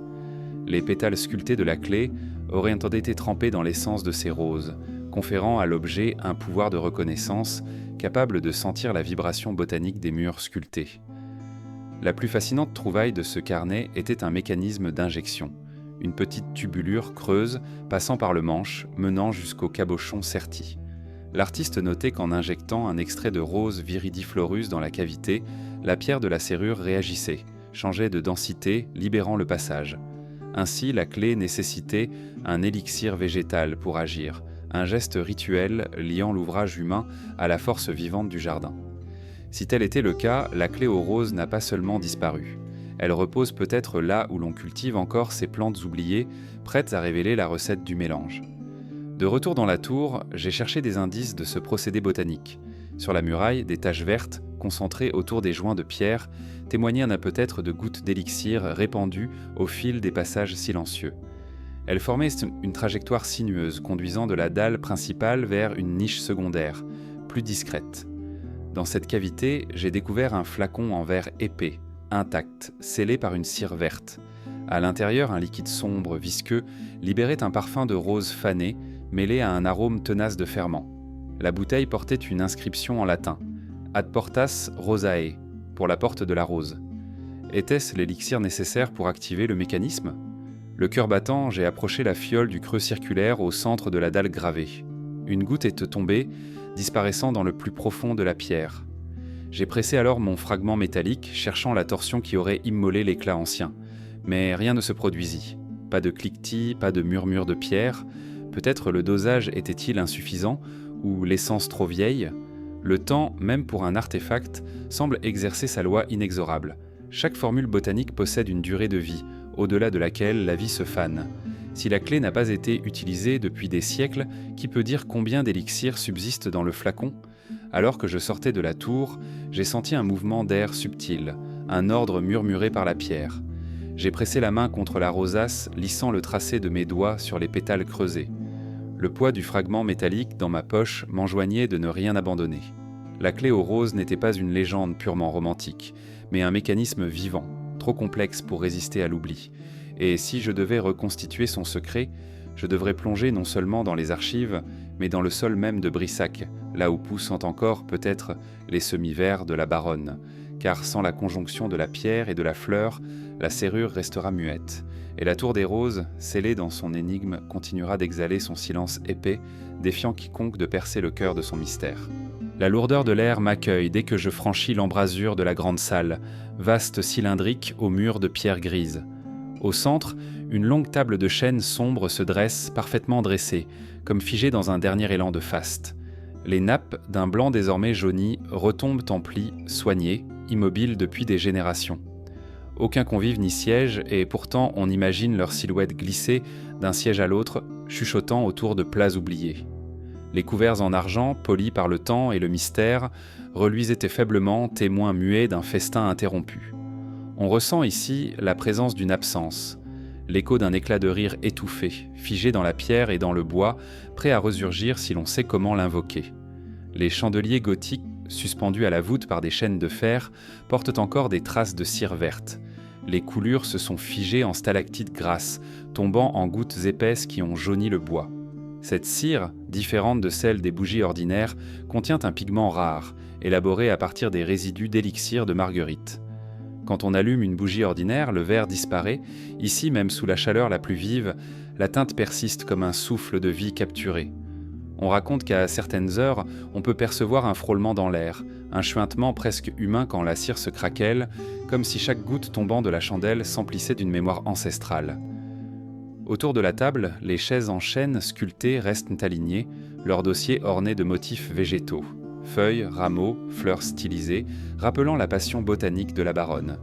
Ici, chaque dossier semble dessiner un mot muet. Attente, reproche, absence. La patine profonde du bois et l'usure des bras accueillent la main invisible d'un spectre qui aurait voulu trouver une dernière place à la table. On dit que certains convives, jadis présents lors d'un grand banquet vert, ne sont jamais repartis, figés dans un rituel où l'invitation au festin devenait un pacte avec l'au-delà. Sur les assiettes d'étain encore posées, des reliefs organiques dont subsistent. Un fragment de racine confite, un éclat de coin desséché, la trace d'une sauce verdâtre qui, sous la flamme d'une torche, scintille comme un émail ancien. Les assiettes sont usées à force d'avoir contenu ces mets énigmatiques issus des cerfs solins suspendus au-dessus de la chapelle. Chaque plat servait un rituel. Le consommateur, en absorbant une plante, était supposé recevoir un fragment de vision. Mais un incident, peut-être un dosage trop fort de belladone, aurait interrompu la cérémonie, laissant les convives figés à mi-chemin entre l'ivresse et l'agonie. La légende ne précise pas s'ils ont été libérés ou s'ils sont encore prisonniers d'un banquet éternel. Le silence y est si dense qu'il devient presque palpable, s'appuyant contre les voûtes comme un poids de pierre. Chaque pas résonne de manière inégale. Un souffle se transforme en écho, un chuchotement en grondement lointain. Les spécialistes de l'acoustique disent que la salle a été conçue pour amplifier les plus infimes bruits, comme un sanctuaire sonore. Les plus aventureux assurent qu'au moment exact où la lune se aligne avec la meurtrière ouest, on perçoit un tressaillement, un craquement discret de bois, suivi d'un froissement de tissu, comme si les nappes retrouvaient un instant leur souplesse originelle.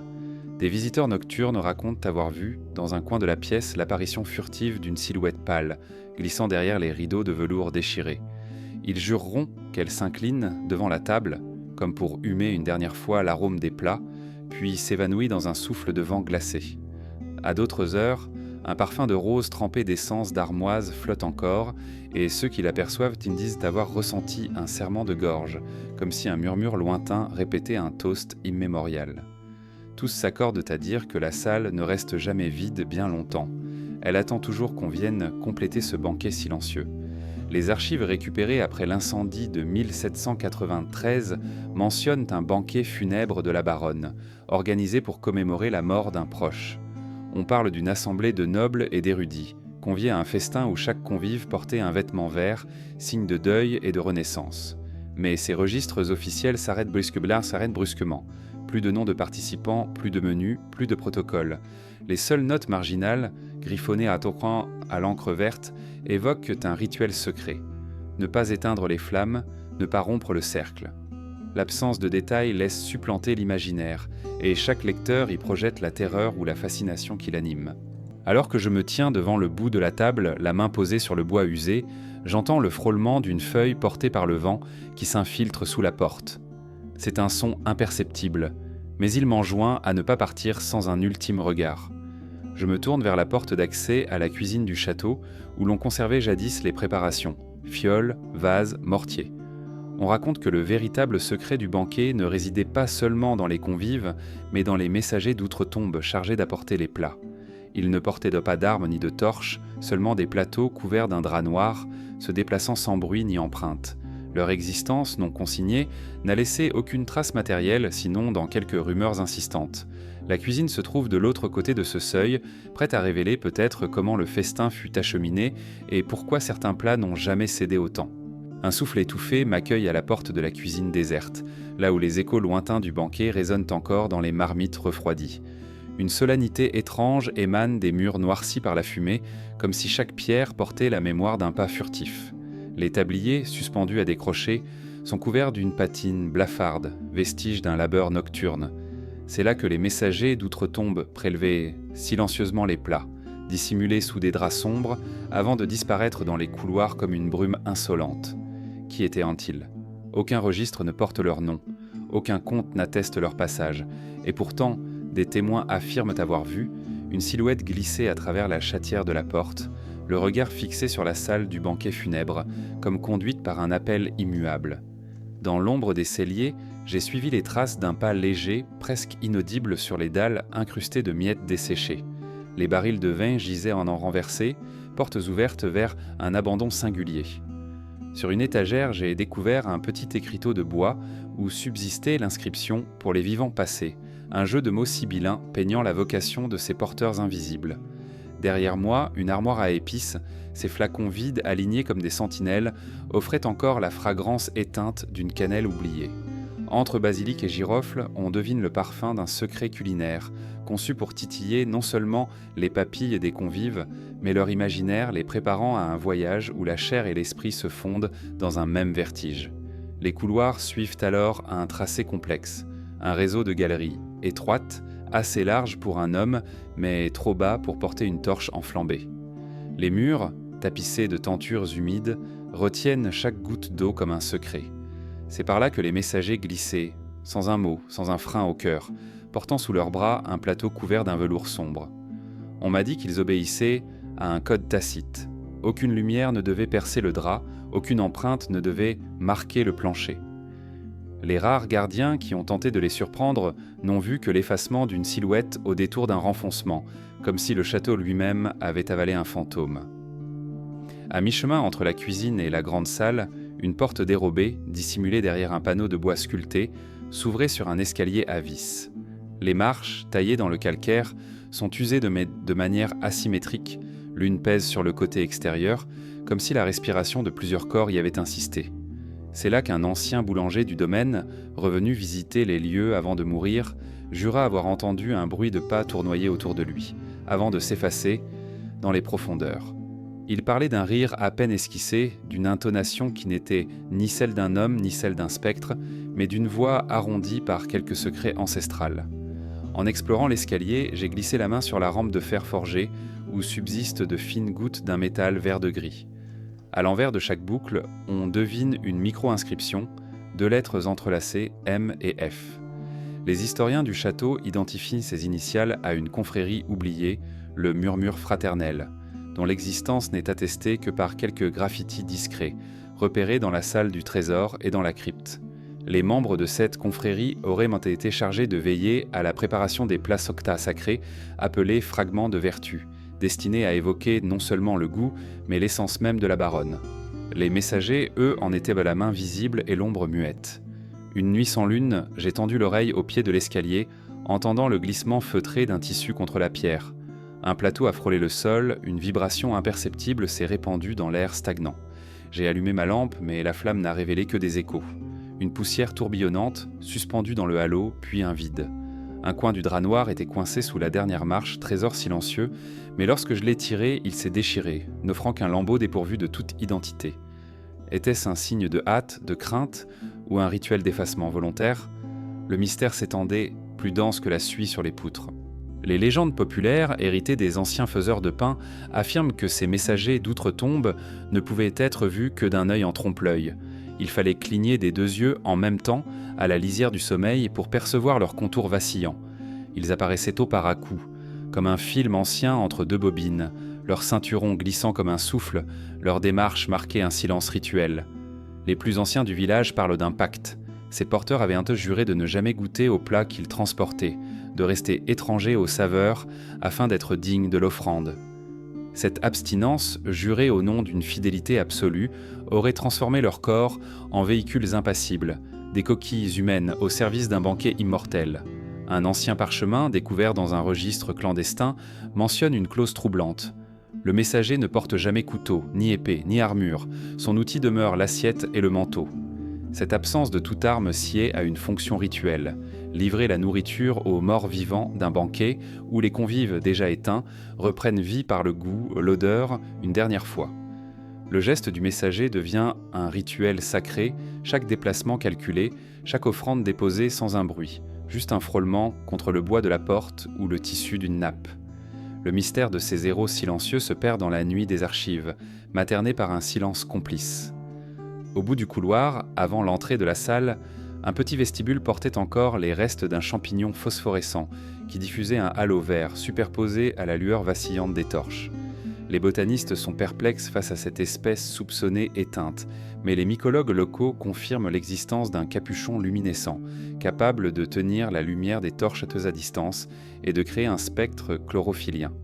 Les messagers, disent-ils, cueillaient et aidaient ces champignons et en essoraient la sève dans le pli de leur chasuble, déposant lentement cette teinte verte sur le cuir du plateau comme un sceau d'identité invisible aux non-initiés. Cet arôme subtil, mêlé à la moisissure du couloir, éveillait la sensation d'une présence vivante, alors même que le messager restait immatériel. C'est dans ce vestibule que j'ai levé les yeux vers le plafond, découvrant une petite fenêtre en oculus, dissimulée derrière une grille trop haute pour être atteinte sans échelle. À travers elle, j'ai vu la voûte étoilée qui recouvre Brissac, et j'ai compris que les messagers, silencieux et fragiles, ne craignaient pas le vent, ni la pluie. Ils se mouvaient entre deux mondes, entre la cuisine et la salle, entre la vie et la mort, portés par la promesse d'un dernier repas. Et lorsque la poignée de la porte a tourné d'un simple clic, j'ai pressenti, une fois de plus, que l'ombre qui s'est faufilée devant moi était l'écho matériel d'un serment ancien, un frémissement de chair figée dans le service d'une mémoire sans âge. Un silence lourd, hérité des pas furtifs qui m'ont conduit jusqu'à cette alcôve oubliée, m'accueille tandis que je braque ma lampe contre la paroi de calcaire. La pierre y est étonnamment lisse comme polie par une main autrefois soigneuse, et pourtant lisseur de secrets plutôt que de décor. Au centre, un médaillon ovale sculpté à hauteur d'épaule porte l'empreinte d'un texte qui n'existe plus. Seule subsiste une échancrure circulaire où l'on devine l'ombre d'un mot arraché. Jadis on récitait là une promesse, un engagement gravé pour défier l'oubli. Et maintenant ce vide parle plus fort que toute inscription encore lisible. Les aléas de l'histoire ont ordonné cet effacement. Les registres postérieurs à 1793 mentionnent un mandat de déchiffrement et suppression des hérésies. Les révolutionnaires, mus par une volonté de rupture totale, auraient en fait recouvrir d'un enduit grossier les paroles de Marguerite. Pourtant, sous cette chape grise, j'ai cru percevoir sous la lumière rasante des reliefs minuscules, vestiges d'une transcription en gothique soignée. Un mot, effacé à moitié, semble commencer par « vert », comme si la baronne avait scellé son vœu par la même couleur qui l'accompagnait toujours, un vert de promesse entre vie et renaissance. En promenant ma main gantée sur les irrégularités de la surface, j'ai détaché de l'enduit craquelé un fragment de chaux portant l'empreinte d'une lettre cursive. Les courbes évoquent un A ou un O, l'analyse ultérieure laissera deviner un amon ou OVER, amon verbe ou ovaire. Cette voracité de l'écrit, morcelée en silhouettes indistinctes, aiguise l'imaginaire. Était-ce un serment, à mon vers secret, ou bien une invocation, au verse? Que désirait-elle verser, vers lequel et à qui? Le sens se dérobe, et chaque tentative de relecture glisse dans une énigme plus profonde. Les artisans chargés de neutraliser ces inscriptions auront sans doute choisi l'enduit pour masquer les lignes, mais n'eurent pas la patience de lisser parfaitement la surface. Un liseré, haut d'à peine un demi-centimètre, subsiste, creusé par un burin maladroit, là où la main a laborieusement effacé la gravure. Lorsque je projette ma lumière de biais, ce sillon dessine une trajectoire, un arc fragmenté suggérant la forme d'un cœur stylisé ou peut-être d'une clé brisée. Que promettait ce cœur? Était-il le signe d'un amour interdit, d'un pacte d'initié ou d'une alliance sacrée entre la baronne et son cercle clandestin? Le burin, en notant l'inscription, n'a pas effacé la géométrie originelle, la laissant flotter dans l'ombre. Quelques mètres plus loin, la paroi semble craqueler de l'intérieur. L'enduit se lézarde et dévoile en dépôts poussiéreux de nouvelles traces. Des lettrines, esquissées en réserve, résistent encore. Un jet gothique large d'1 centimètre, suivi de fragments courbes rappelant un suffixe en UE. Gu. Peut-être le début de guérison, gueuse, guerre. L'hypothèse d'un vœu de guérison personnelle, gravé pour conjurer une maladie ou un chagrin, s'impose autant que celle d'un avertissement contre une guerre secrète. Où s'arrête l'histoire privée de la baronne pour céder la place aux enjeux de cour, d'alliance et de pouvoir?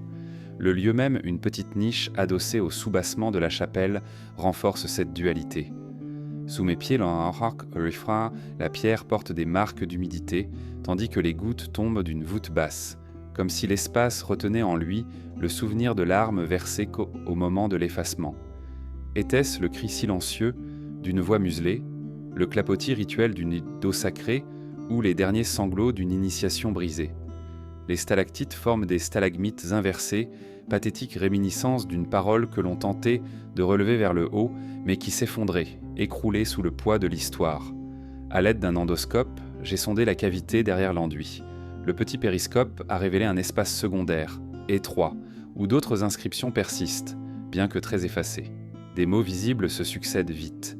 Pacte, confiance, ami, mais aussi poison et jour. Ces bribes laissant entrevoir l'existence d'un contrat, peut-être un serment liant plusieurs acteurs, dont certains auraient torbé et trahi l'engagement, d'où l'effacement hâtif. Le secret aurait été trop lourd pour survivre aux remous révolutionnaires ou aux détours de la postérité. Quelles voix se sont muées alors? Quelles trahisons ont conduit à ce silence? En retirant l'enduit plus largement, j'ai découvert un rectangle d'environ 20 cm de haut sur 10 de large, où l'on devinait l'emplacement exact du texte. Un relevé par stéréophotogrammétrie, combinant lumière rasante et mesure tridimensionnelle, a permis de restituer le profil des lettres sur un modèle numérique. L'interprétation des spécialistes donnera à lire « Je garde mon vert cœur » ou, selon une autre hypothèse, « Je garde mon vu certain ». L'un et l'autre nous ramènent au vert, couleur de nature, de médecine, de mystère. Comment la baronne, morte depuis des siècles, pressentait-elle que son vœu demeurerait aussi inatteignable qu'un cœur hors de portée? Le relevé laisse apparaître, entre les mots, de minuscules symboles, un trèfle à 4 feuilles, un petit oiseau en vol et ce qui pourrait être une fiole stylisée. Il constitue sans doute un glossaire secret codant les termes du vœu. Le trèfle évoque la chance ou la résilience, l'oiseau la liberté, la fiole l'alchimie. Associés en tâtien, ils disent peut-être que la chance de la renaissance, la liberté du vol et l'élixir secret te protègent. Mais protégé de quoi et pour qui? Un tel message ne saurait s'adresser qu'à une poignée d'initiés, un cercle de confiance lié au destin même de Brissac. De retour dans l'ombre épaisse, j'ai replacé le lambeau d'enduit pour préserver le site, conscient que toute exposition prolongée risquait de détériorer davantage les fragments. Pourtant, l'effort d'effacement et la résilience des formes gravées révèlent plus qu'un simple acte de censure. Ils tracent la carte d'une mémoire brisée, d'une promesse que l'on n'aurait jamais dû tenter d'abolir. Les gardiens du château, lorsqu'ils découvrent ces relevés, craindront peut-être de réveiller un vieux pacte qui leur échappe. Mais à moi, ce silence arraché offre la voix d'un récit plus intime, celui d'une voix qui, malgré les burins, les enduits et les siècles, chuchote encore sur la pierre, promettant que le verre, comme un fil ténu, reliera toujours l'aube à l'ombre. Un souffle de poussière s'échappe lorsqu'on révèle, sous un tapis de lierre desséché, la fente étroite d'une porte basse dissimulée dans le soubassement de la chapelle. Le granit de la maçonnerie y est poli à l'excès, comme usé par de nombreuses de pressions, jusqu'à former un seuil arrondi. En inclinant la tête, j'ai deviné une petite inscription gravée, à peine perceptible. « Refuge d'Ulysse ». Le nom s'efface par endroits, rongé par le temps et l'humidité, mais sa promesse demeure intacte. Un lieu secret, voulu par Marguerite, que seuls quelques initiés pouvaient atteindre. L'air y est frais, chargé d'une respiration latente, comme si l'espace retenait son souffle pour ne pas trahir l'existence de ce sanctuaire. En ouvrant la porte, un grincement discret a brisé le silence séculaire. Un couloir étroit d'à peine 1 mètre de large s'enfonce sous la chapelle, voûtée de petits arcs de pierre. Chaque voussure porte la trace d'une main attentive, ajustée à la forme de la tête, comme pour guider les visiteurs dans l'obscurité. Le sol, constitué de dalles irrégulières, est jonché de petits cailloux et de fragments de stalactites, vestiges d'une cavité naturelle transformée en abri rituel. En laissant la lampe glisser son faisceau le long des murs, j'ai remarqué à hauteur d'épaule des poinçons minuscules, 3 lignes parallèles entrecoupées d'un point. Le même motif se retrouve plus haut sur les clés murales du jardin enfermé, comme pour dessiner un chemin secret, un code que seuls les mains initiées peuvent suivre. Le passage s'allonge sur plusieurs mètres avant de déboucher dans une salle circulaire d'une dizaine de pas de diamètre, seulement éclairée par un oculus percé dans la dalle supérieure de la chapelle. Une lumière rasante s'y faufile, traçant un cercle de clarté sur le sol. Au centre, un bénitier en pierre polie, creusé en forme de fleurs de lys stylisées, recueille l'eau qui perle depuis le plafond. Chaque goutte s'y dépose avec un ploc feutré, rythmé comme une invitation à la méditation. L'odeur subtile de l'encens et de l'eau de pluie s'y mêle, créant une atmosphère à la fois sacrée et temporelle, hors du monde profane qui règne au-dessus. Autour du bénitier, des bancs de pierre sont adossés au mur, formant un cercle parfait. Leurs surfaces sont polies par le frottement des corps et des vêtements, témoins muets de prières ou de réflexions qui se sont succédés ici depuis des siècles. Sur l'un des bancs, j'ai découvert, gravées à mi-hauteur, 3 lettres gothiques, VER. Sur un autre plus effacé, on distingue OSE. Disperses, ces fragments semblent se promettre un mot complet, vérose ou verso. Le lexique de Marguerite, minimaliste et codé, laisse libre cours à l'interprétation. Était-ce l'invocation d'une vertu, d'un nom de cercle ou d'une prière codée que seuls les membres du refuge pouvaient les déchiffrer? Les murs sont entièrement nus à l'exception d'une rainure horizontale taillée à mi-hauteur, destinée à recevoir une tenture ou un support amovible. Les témoignages d'un visiteur du XVIIe siècle décrivent une étoffe de velours vert foncé brodée de lys d'or que l'on déroulait lors des cérémonies initiatiques. Lorsque j'ai glissé mes doigts le long de la rainure, j'ai ressenti la rugosité des aspérités et j'ai cru distinguer, incrustés dans la pierre, de petits éclats de métal corrodé. Peut-être les restes de clous ou d'agrafes ayant fixé jadis ce rideau précieux. Sans la tenture, la salle apparaît désolée, prête à recevoir à nouveau un drap secret, pourpres ouverts, qui dévoilerait des symboles peints à même la roche. Au-dessous de l'oculus, sur le mur méridional, s'ouvre une niche étroite d'environ 50 cm de profondeur, munie d'une porte à bascule. En soulevant le battant dissimulé, j'ai découvert un coffret en bois d'orme, son vernis craquelé par l'humidité. Les mantelles du couvercle étaient ornées de motifs floraux, évoquant à nouveau le lys, mais également une grappe de perles sculptées dans le bois, symbole peut-être d'un pacte de pureté ou d'abstinence. À l'intérieur, un parchemin roulé, attaché par un ruban de soie vert d'eau, reposait sans autre protection. À la lecture, ces lignes, calligraphiées dans une écriture tremblante, comportaient la liste des noms des initiés, suivis de leur engagement, jurer silence sur les rituels du jardin, maintenir le secret des élixirs et nourrir la source du bénitier chaque solstice. Entre chaque nom, on lit une date, étalée sur un siècle, prouvant la longévité du refuge. Certains initiés signaient d'un simple monogramme, d'autres consignaient, sous leur signature, un petit motif, un oiseau, un trident ou un sablier. Ces symboles semblent correspondre à des fonctions précises au sein du cercle, le gardien de l'eau, le veilleur de l'amphithéâtre végétal, le scribe des élixirs. À la dernière page du parchemin, la plume s'est brusquement interrompue, laissant un espace vide, destiné sans doute à accueillir un nom manquant. Peut-être celui de Marguerite elle-même, qui préféra sceller son identité dans le symbole d'un ver éternel, plutôt que dans la simple trace de son nom. En explorant davantage la niche, j'ai trouvé un flacon en verre épais, semblable à celui découvert dans la tour des Roses, mais ici scellé par de la cire d'abeille non verte. L'étiquette, aujourd'hui délavée, porte tout de même le mot « purification ». À l'intérieur, un liquide translucide frémit encore lorsque je l'agite. Il rappelle l'eau claire du bénitier, mais semble plus limpide, presque cristallin. Les notes marginales du parchemin indiquent que cette eau, mêlée à l'essence d'un bouquet de lys récolté au lever du jour, pouvait être jetée en pluie légère sur les épaules des nouveaux initiés, inaugurant leur entrée dans le cercle. Ainsi, chaque goutte tombait d'abord dans le bénitier, puis sur la tête de l'engagé, créant une boucle cérémonielle où l'eau devenait rituel vivifiant. Au-dessous du coffret, j'ai repéré un escalier miniature vaguement dessiné dans la pierre, formant une spirale vers une cavité infime. Aucune trace ne subsistait de clous ou de marchettes, mais la voûte portait de minuscules marques d'usure. Les anciens récits évoquent un escalier des silences, réservé au seul maître du refuge, montant vers une lucarne dérobée dans la chapelle. Seule cette lucarne, voilée par un vitrail vert, offrait une vision de la nef, un miroir inversé de la salle circulaire.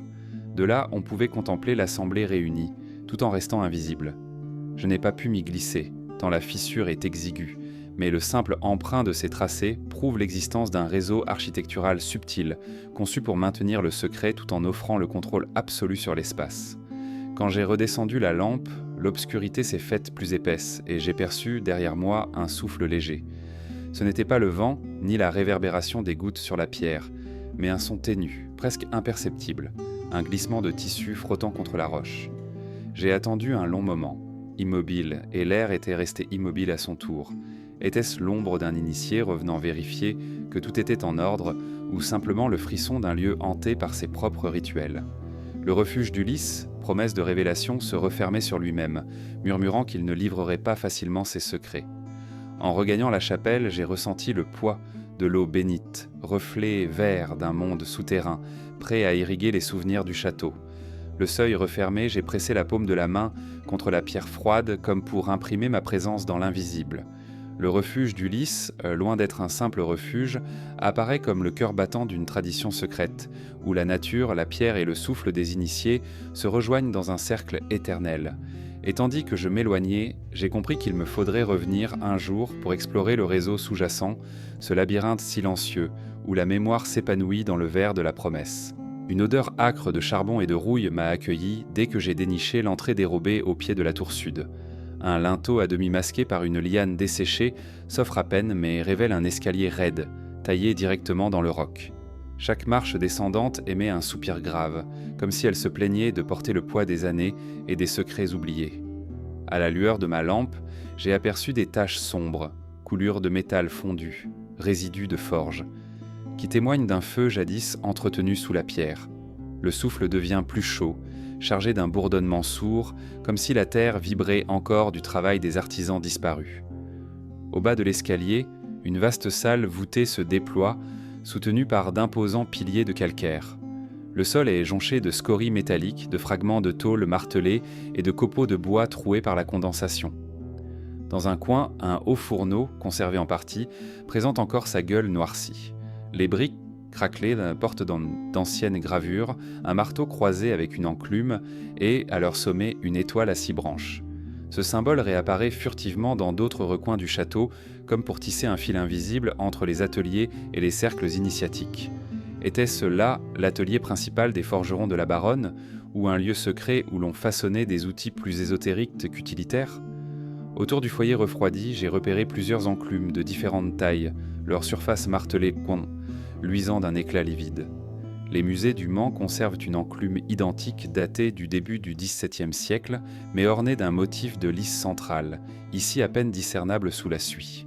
Les plus anciens spécialistes de la métallurgie locale affirment qu'un alliage particulier, mêlant fer, cuivre et une pointe d'un minerai rare venu des montagnes, offrait une résonance unique, idéale pour des cloches miniatures ou des instruments de musique d'ombre.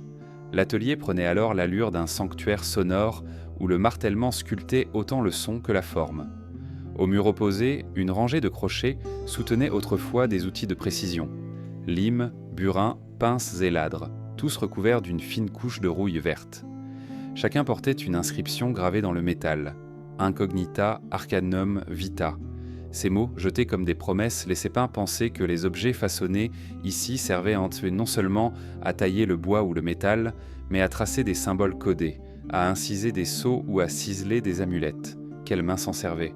D'anciennes légendes familiales mentionnent un maître verrier et un sculpteur d'ivoire, venus seconder l'alchimiste de la Baronne. Leur création, passée sous silence, aurait été dérobée ou détruite pour éviter qu'on en découvre la puissance. Dans un recoin semi-obscur se trouve un établi de bois massif, couvert de taches indélébiles, coulé d'un liquide visqueux, d'un verre sombre qui ont formé de fines stalactites sur les bords. Un petit bassin creusé dans le plateau recueillait ce résidu, sans doute un vernis secret ou un extrait végétal mêlé à du métal en fusion. Les rares traités alchimiques attribuent à Marguerite une recherche sur la cuivrerie verte, visant à conférer aux reliques métalliques des vertus de résistance à la corrosion ou d'émission subtile de lumière. Peut-être ce bassin fut-il le creuset d'expérience où la chimie rencontrait l'art, où la frontière entre l'objet et le talisman s'effaçait.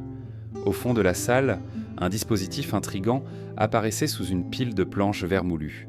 Un tour à main, semblable à ceux des potiers, mais monté sur une platine de pierre et muni d'un système de contrepoids. Un tournevis dissimulé près du pied servait à régler la vitesse du mouvement, et plusieurs abrasifs reposaient dans une alcôve adjacente. Les artisans y façonnaient sans doute non pas la céramique, mais des pièces d'onyx ou d'albâtre, extraites d'une carrière voisine pour sculpter des statuettes de petites déesses ou des talismans lunaires. L'idée revenait sans cesse. Le matériau, qu'il soit pierre, métal ou bois, recevait ici une charge rituelle, un éclat de sens invisible pour le profane. Des vestiges de papier jauni retombaient en lambeaux près d'une table basse, d'antiques carnets de notes racontaient, à demi illisible, la préparation d'un alliage précieux et la composition de pigments vert émeraude. L'un des feuillets encore préservés décrit un procédé pour extraire l'âme d'un linteau de chêne, mêlant poudre de cuivre, jus d'ortie et encens d'oliban. Les spécialistes seraient tentés de relier cela aux peintures évanescentes observées dans la galerie ouest, mais la portée alchimique suggère un message: toute matière peut devenir support de mémoire et de vie, si on lui insuffle le vert, couleur de l'occultation et de la révélation. Un léger tremblement de la roche m'a fait sursauter, comme si l'atelier lui-même refusait d'abandonner ses ombres. J'ai compris que ces forges silencieuses fonctionnaient en réseau, reliées à un conduit d'aération dissimulé dans le mur nord, menant jusqu'au jardin enfermé. Les tuyaux de terre cuite, encore visibles, témoignent d'un apport d'air sous pression, pour entretenir le feu à un niveau constant. Mais l'autre extrémité, scellée en conserve peut-être un secret.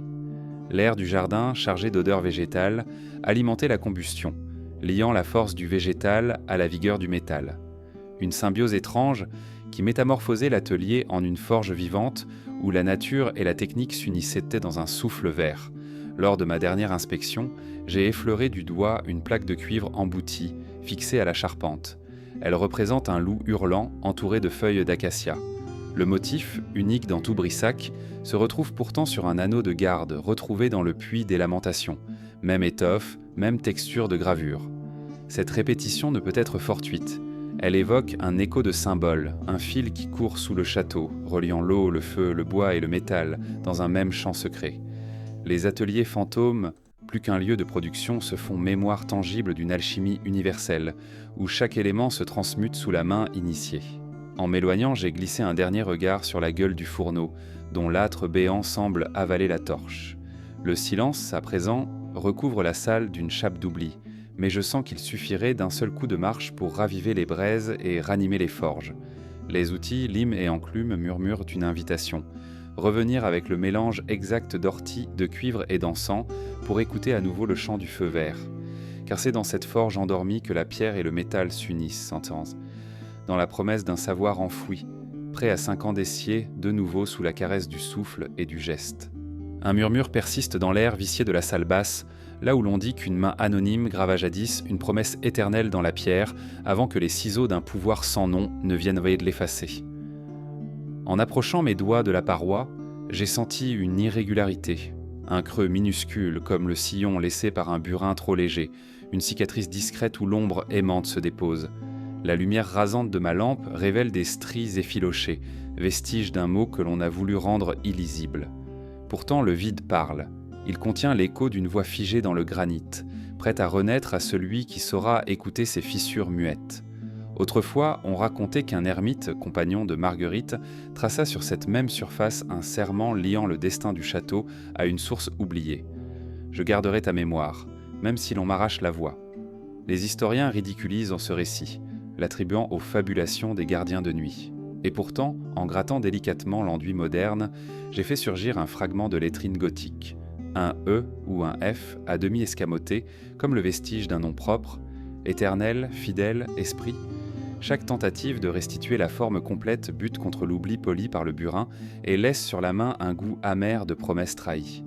Plus bas, à hauteur de genoux, un rectangle d'enduit vole en poussière lorsque je l'effleure. Sous ces lambeaux, un dessin légèrement incisé se révèle. 2 mains jointes, l'une portant un anneau de métal patiné, l'autre un écrin nu, vide.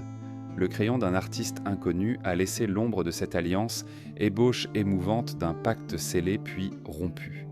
La symbolique est limpide, une promesse d'union entre la pierre et le sang, entre le château et ses habitants, destinée à survivre aux révolutions, aux bouleversements, aux flammes. Mais le vide du bijou, l'absence de la pierre sertie, font écho au silence imposé. Le pacte existe encore, muet, tapi dans le silence d'un marbre obstiné. J'ai disposé une lumière rasante à quelques centimètres, cherchant à souligner les reliefs fragilisés. Les contours se détachent alors plus nettement. La forme d'un cœur à l'ancienne, symétrique, dont la moitié droite a été martelée, comme pour effacer une blessure. On devine les quelques lettres disposées en arc de cercle autour de son périmètre. L'œil patient détecte un A, un R, un M, peut-être la fin d'un nom maternel ou la mention d'un titre porté par la baronne. Et quand l'ombre du bras de ma lampe se superpose au relief, tout semble résonner dans une litanie silencieuse. Jamais ne s'oublie.